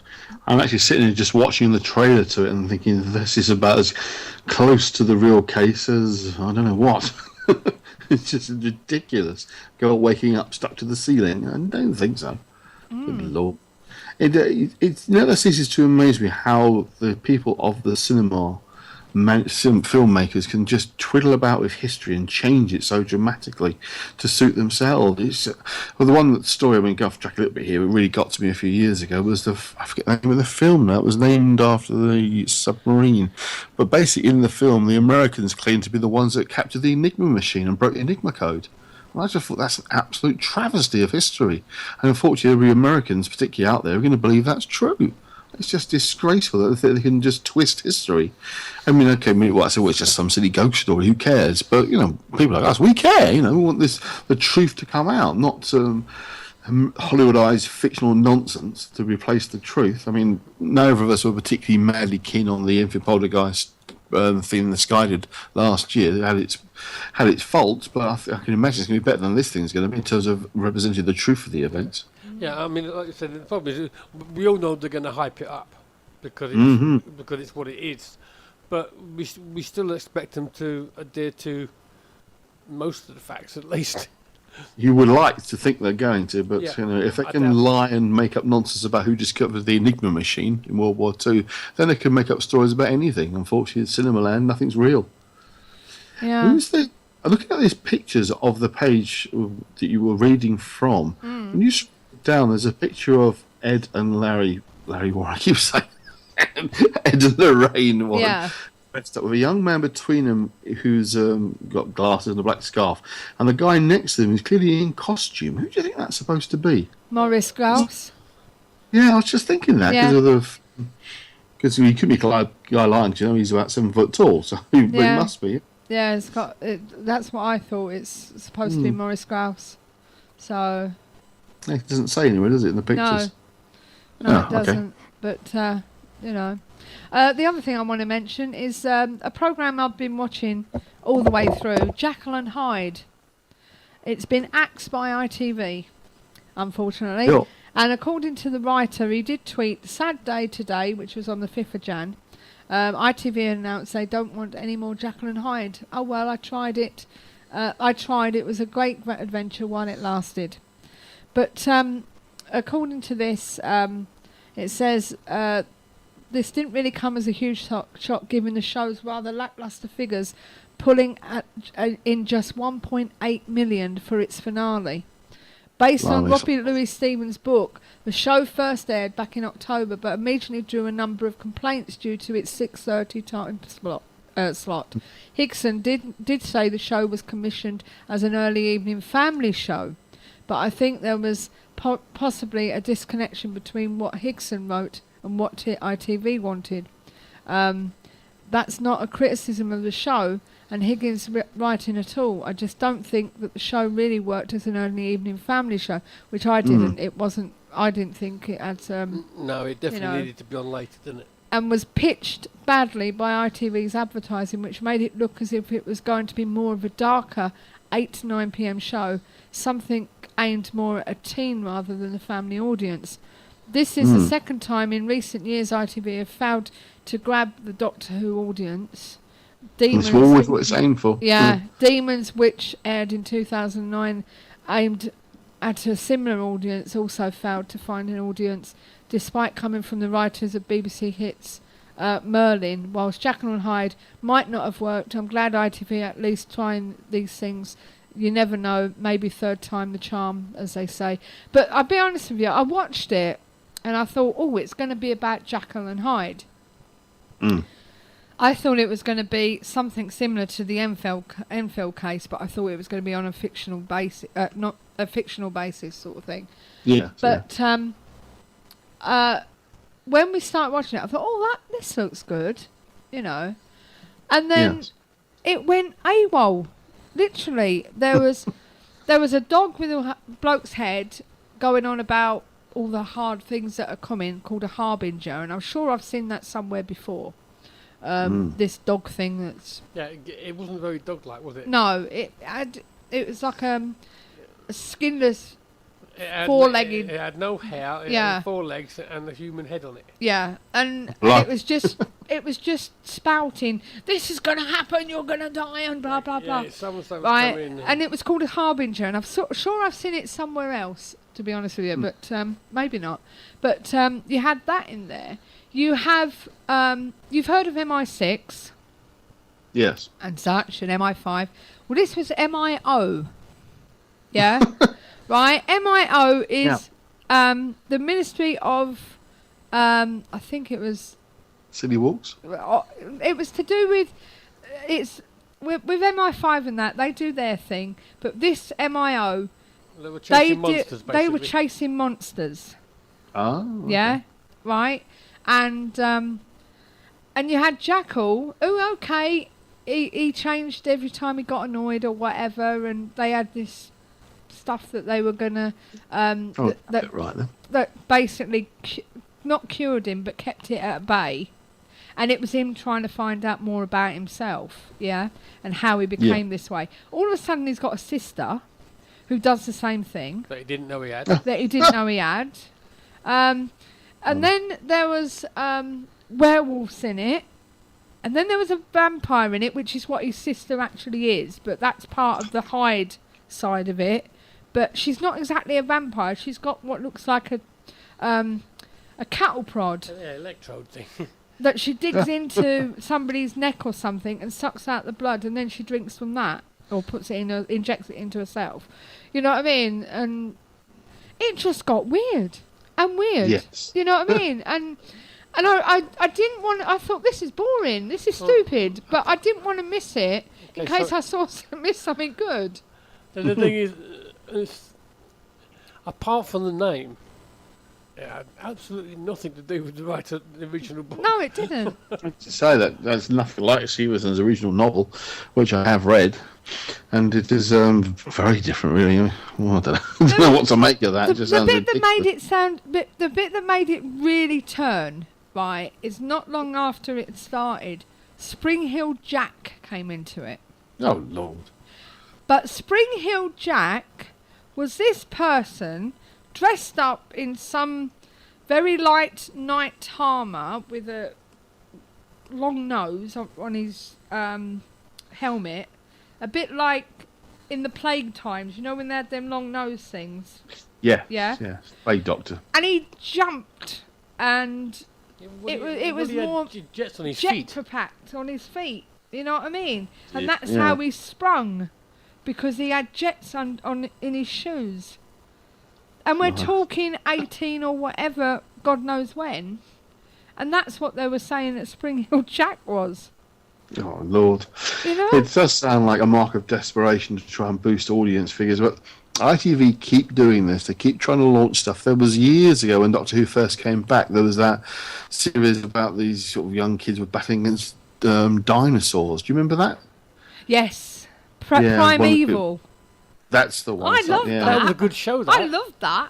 Again, that was their attempt to try and grab audience from Doctor Who, trying to sort of put it around the time of Doctor Who. But I think the BBC were quite clever, because if you notice, Doctor Who is one of those programmes that rarely stays in its same time slot. Yes, it tends to get moved about, and I think they do that deliberately. Yeah. It's less effective now with everyone having sort of Freeview recorder and Sky recording, etc. But not so long ago, that was quite effective of making sure the audience stayed on BBC to catch Doctor Who, and then wouldn't see RTV's alternative rival sort of sci-fi fantasy adventure type programme. So Yeah. but RTV keep. I did like Primeval, I must admit. I really enjoyed that. So, Never really saw it, be honest with you. Yeah, it was really good. Mind you, I'm into dinosaurs, so... Oh well, fair enough then. You know, so that's what grabbed my attention.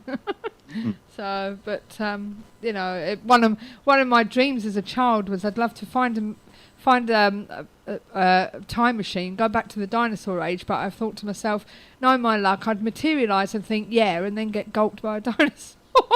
Yeah. That's what I used to think as a child. I tell you, mad. So that was my childhood. Dream of being eaten by dinosaurs. Oh yes, lovely childhood. So that's what I said I would want to do if I'd found a time machine. So.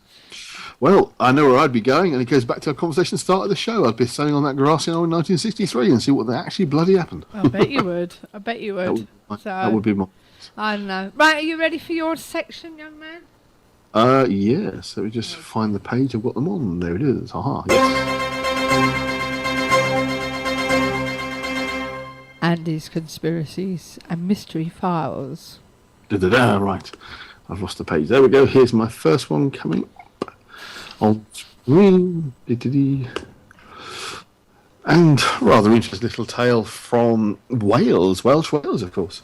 The Welsh police force called 57 times to deal with zombies, vampires, ghosts, witches and aliens.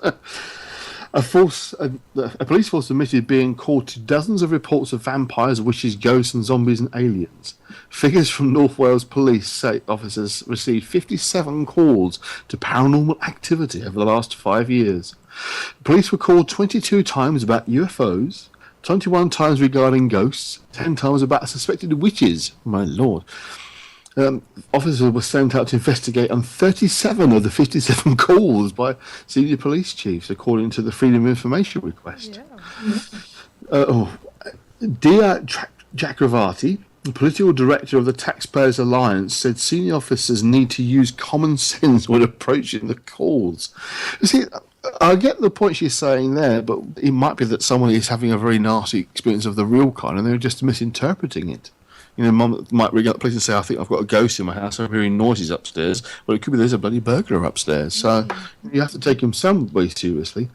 Yeah. But she went on to said, not only do we waste our own tax money, but also take previous... Oh, sorry, I'll read that again. She said, not only do we waste our taxpayer money, but we also take precious resources away from very serious works of fighting real crime. The police force need to exercise common sense when deciding which course to take seriously because, for example, of mental health issues. But we as taxpayers need to be more responsible too. Figures revealed that many of the calls came out from the Wrexham, Bangor, Reel and Duglow area. But this is the point. You know, people might be ringing up and saying these things, but it could be they're having mental health issues that are potentially dangerous to them and the people around them. So, if someone's acting as if they're a vampire and biting people, well, that's serious. They might not be a vampire, but if they go around biting people in the neck and drawing blood and causing injury, then they've got to be stopped, regardless of if you think they're a vampire or an ordinary person. So I can understand it must be a bit of a dilemma for the police. Do we take these things seriously or not? But I wonder if they're being called out to lights in the sky UFO types, because that would be a waste of money, because what can they do about lights in the sky? But I thought it was rather interesting reading. I like the big picture of Christopher Lee as Dracula at the top of the page as well. So what do you think of that, guys? I mean, I can kind of see a point, but at the same point, you're talking about people that are presumably in distress here. Yes. So something needs to be done. You can't just leave them.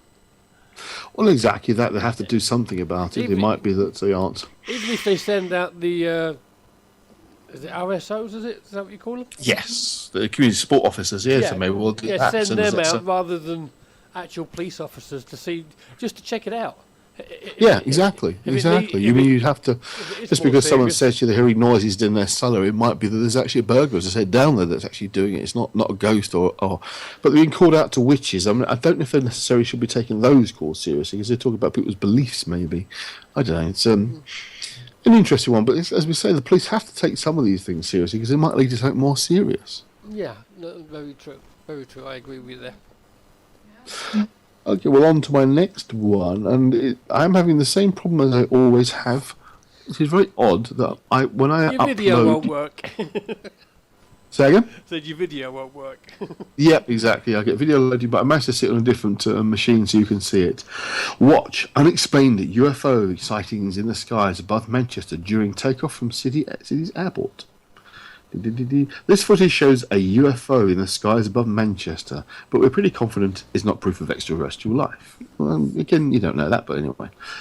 The clip was taken by a holidaymaker as he took off from the city's airport and shows unusual white lines streaming through the air.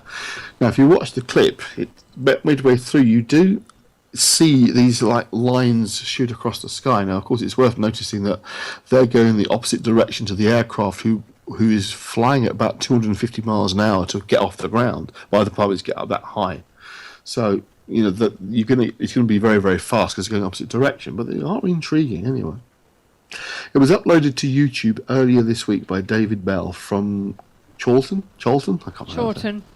Chorlton. Yeah. Chorlton and the Wigglies. That's right. Who was searching for answers from the public about what the unidentified flying object could be.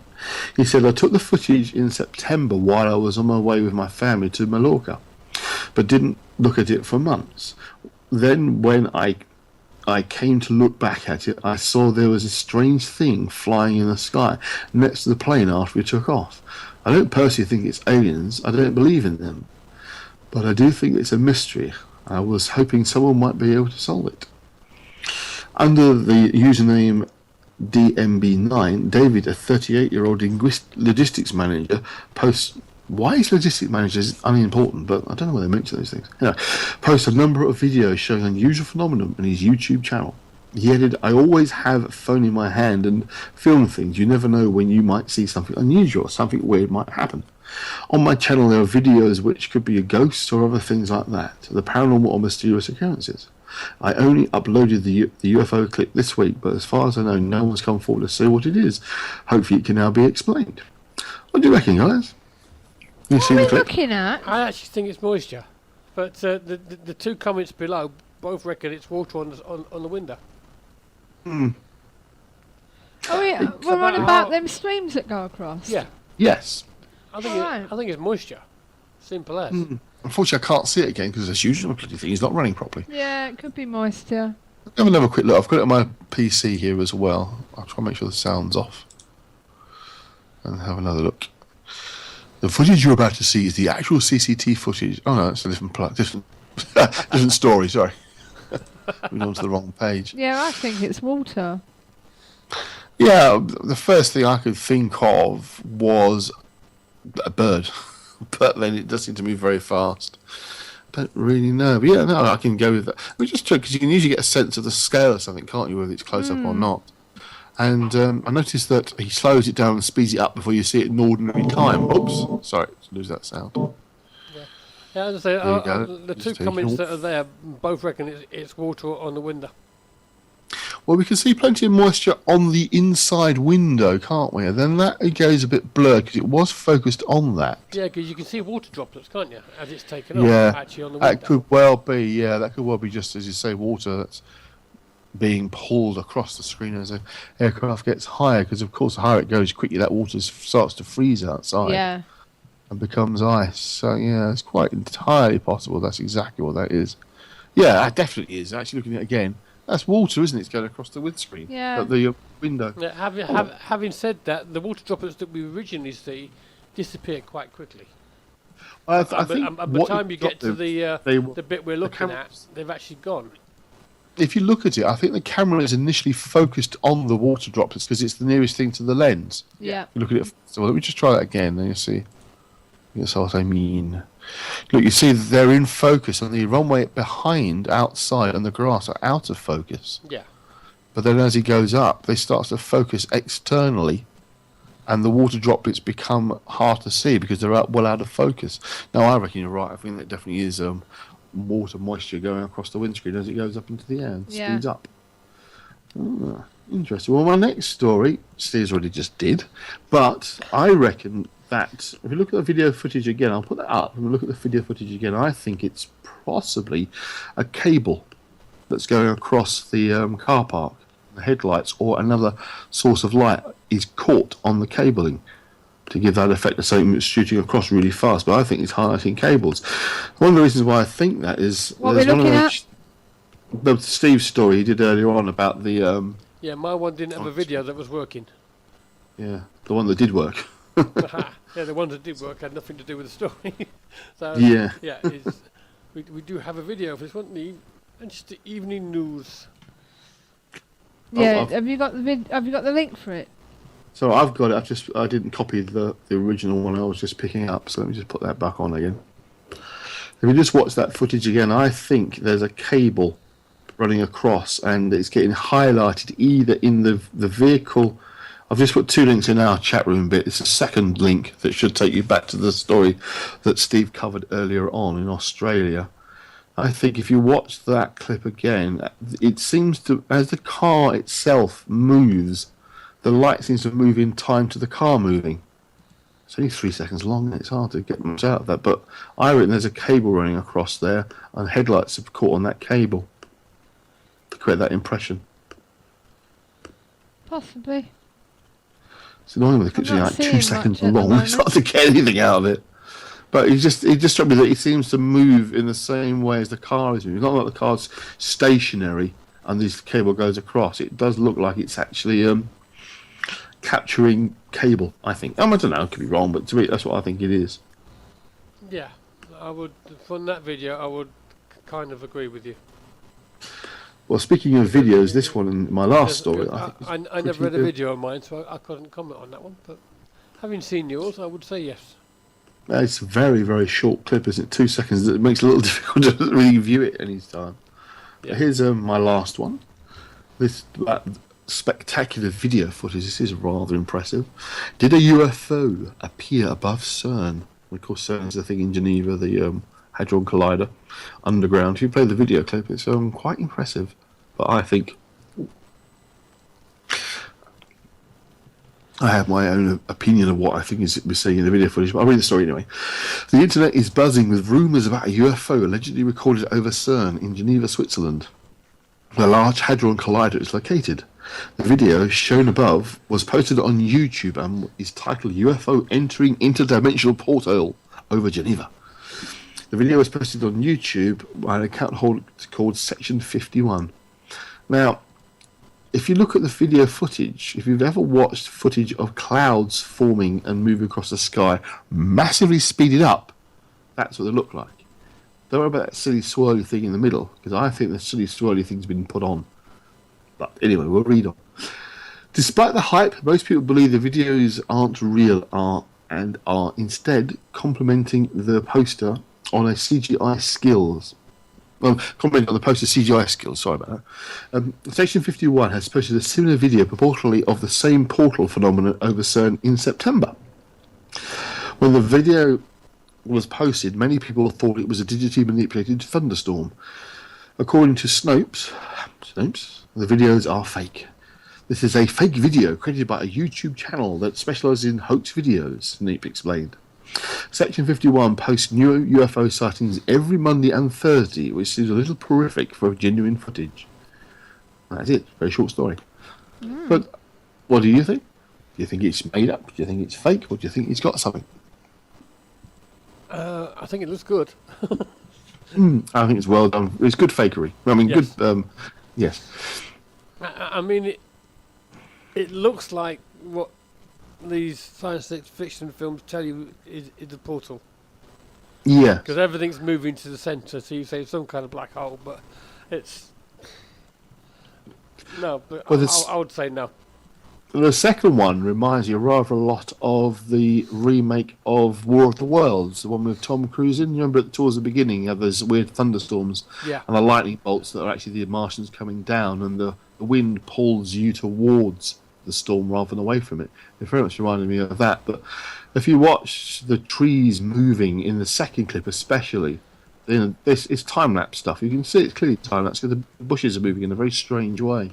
And I think this is probably the same thing with this one. It's the first one of the story is time-lapse manipulation, because they say the way the clouds are breaking up and forming, that's exactly what they look like if you do time-lapse videoing of a cloud. If you just put it on YouTube, look up time-lapse cloud formations, and you'll see they grow and disappear in exactly the same way he's making it appear to be doing here. I mean, he's trying to give us the impression that the clouds are being drawn towards that spiral in the middle of the screen, but yet the ones, apart from towards the end, the ones nearest the building, they're not changing at all until right towards the end.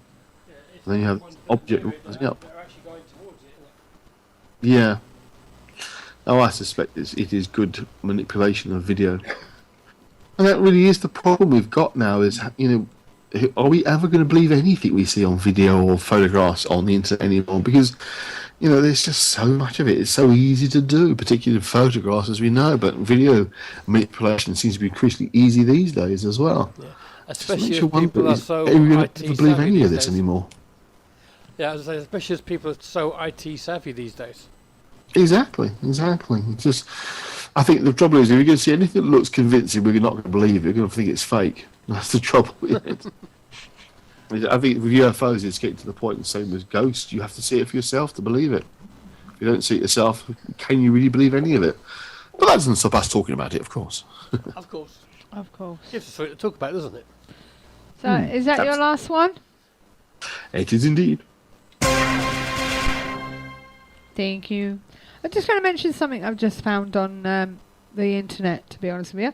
Early hours this morning, we had a new moon in Capricorn, and it occurred on the heels of Mercury retro trading in the same sign, and will occur. It occurred at 1:30 a.m. Universal Time, which works out at January 9th elsewhere west of Europe. Okay, but apparently the new moon marks new beginnings in specific areas of our lives. This is based on what sign they are in. For instance, Capricorn, what aspects they are making with our other planets, and how they are interacting with your astrology chart based on your birth time. Also, if you do new moon intentions, this also can influence how the moon cycle works for you. I've put it on our webpage for people to have a look at, but apparently Capricorn suggests achieving, managing, resourcefulness, responsibility and structures. There you go, Steve. That's what Capricorn's for, but it tells you more about how it aligns with your goals with your truth and purpose. So if you're into all that stuff, you can go and have a look at that. Yeah. Talk about conspiracies. No, I'm not going back there.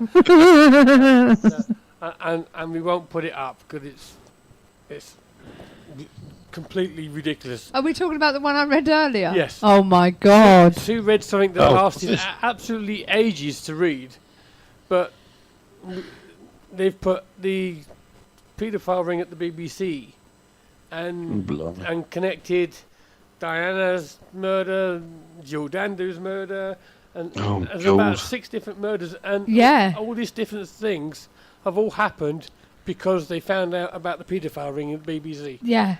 It's like, talk about conspiracy.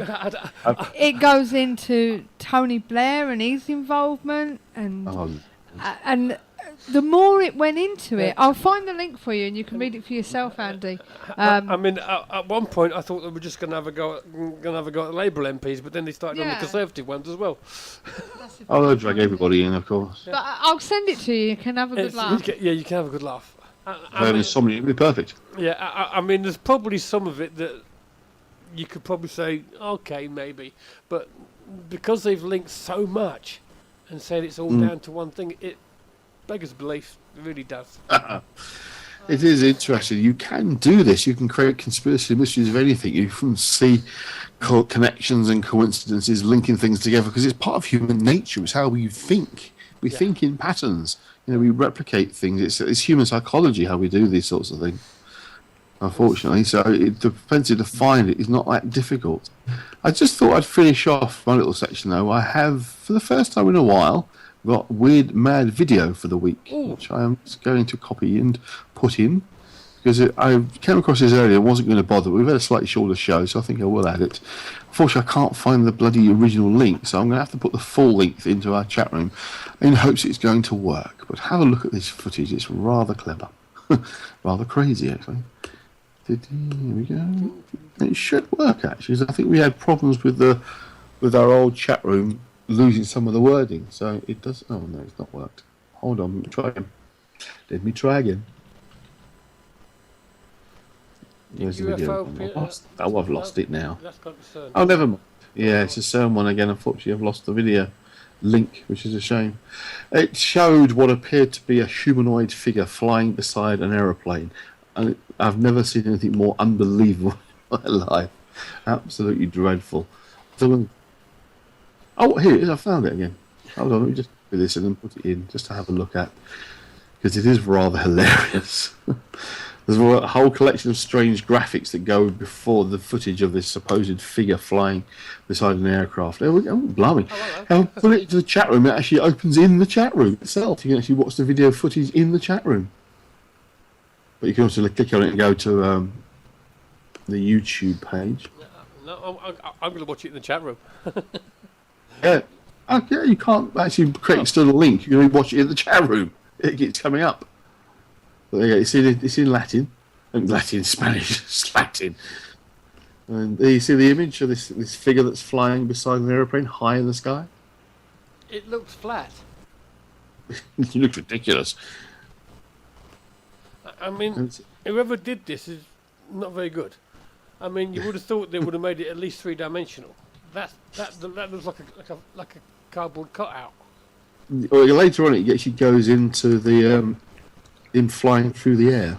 Oh, now that's an interesting thing we have to note for future. If you put YouTube links into our forum page, it actually shows the footage itself, not even the link. Just actually shows the actual footage appears. Well, unless you've done it, it's put it in 3 times. Yeah, it's me. I'm trying to get it so people can click on the link to go out to the YouTube page, but it's not working. It's Oh, look at that! It says it gradually emerges from the clouds. Yeah. Just when I want things to work faster on this computer, so I have to start slowing down.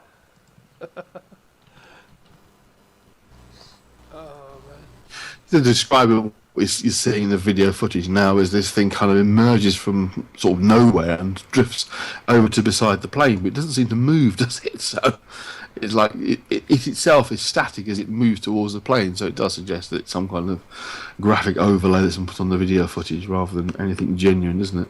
It does, yeah. And I can't get the link to work now. I like the way it's looking over at the plane saying, "Hi." Yeah, give us a wave. Rather ridiculous. But there we go. Silly video of the week.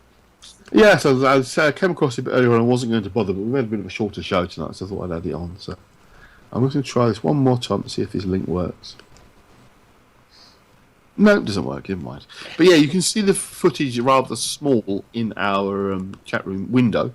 But yes, it's the thing kind of emerges from the clouds nearby and drifts towards the plane, but it just doesn't look real at all, does it? Not even vaguely. No. It was funny nonetheless. It was all the strange cartoony graphics at the start. I mean, obviously it's all in Spanish. I have no idea what the person's saying, but I love the graphics of these. The seraphim. It kind of took us back to our guest earlier, talking about seraphim, the 4-winged creatures, and then they got all this footage of drawings. They're seen rising into the air with the 4 wings. Babylonian creatures and things ascending into UFOs, which looked a bit like a nun, and then some bloke wearing an Egyptian mask for about a millisecond appears waving his arms about. Yeah, there we go. The short link you put in don't work. No, unfortunately not. But yeah, you can see it in that clip. It's just it's a bit small in that window. That is it from me. Okie dokie. I decided to put the link in for that thing that Steve was talking about into our group page under the title, "Is This Conspiracy Theories Gone Crazy?" Oh, okay. So, but I have sent you the link. It starts off, it's entitled "Mysterious Deaths at the BBC." So, and it was published on the 2nd of Jan. I think it was the 2nd of Jan anyway. So, but yeah, it really goes into itself. 3rd of Jan to be precise. It starts off with the BBC and Jimmy Savile, and it literally incorporates everything. It's good. Literally, and it was like, oh my god, you know what I mean? So it just it started to get too far-fetched, didn't it, Steve? It did. It really did. I'll let you tell us about that, what you think to that during the week, Andy. Yeah, I'll have a look. If I need to get to sleep, I'll have a read. Yep, so I'll do it. Make sure you've got if you're reading it out loud, make sure you've got a drink of water, because it can get very dry. So Sure, avoid it. Yeah, it was that long, so you ended up with a dry mouth. I did. Had to go and get a drink. So, well, that's about it for tonight's show, unfortunately, guys. Don't forget, next week we have Susan Laybourne, clairvoyant medium, talking about the mechanics of mediumship. We also have nothing. We also have a magazine out, issue 7, our Christmas issue, that's still out. And I'm sure that Andy will be working on his next one soon. Yeah, thanks for reminding me, yeah. I need to get back to that. Time is beating. Yeah. So, see how we go with that one. But apart from that, that's it, I'm afraid. We hope you have enjoyed tonight's show, as we have enjoyed your company, and look forward to seeing you again next week from 8 p.m. on www.ktpf.co.uk. Yeah, and thanks for listening to the KTPF Community Talk Show, which is supported by Phenomena Magazine and Beyond Parasine. So, all that's left to say is, Andy, have a good week. You too, guys. Have a good time. So, and it's good night from me. And it's good night from her. Good night from Dan here too. And so until next time, all that's left to say is keep the paranormal friendly. Good night, guys. This is where it's at. From ghoulies and ghosties and long-legged beasties and things that go bump in the night, visit our ghost store and next time you might be able to show what just gave you a fright. So for all of your investigation needs, with over 100 products in stock waiting for dispatch within 24 hours, you need to visit theukghoststore.com.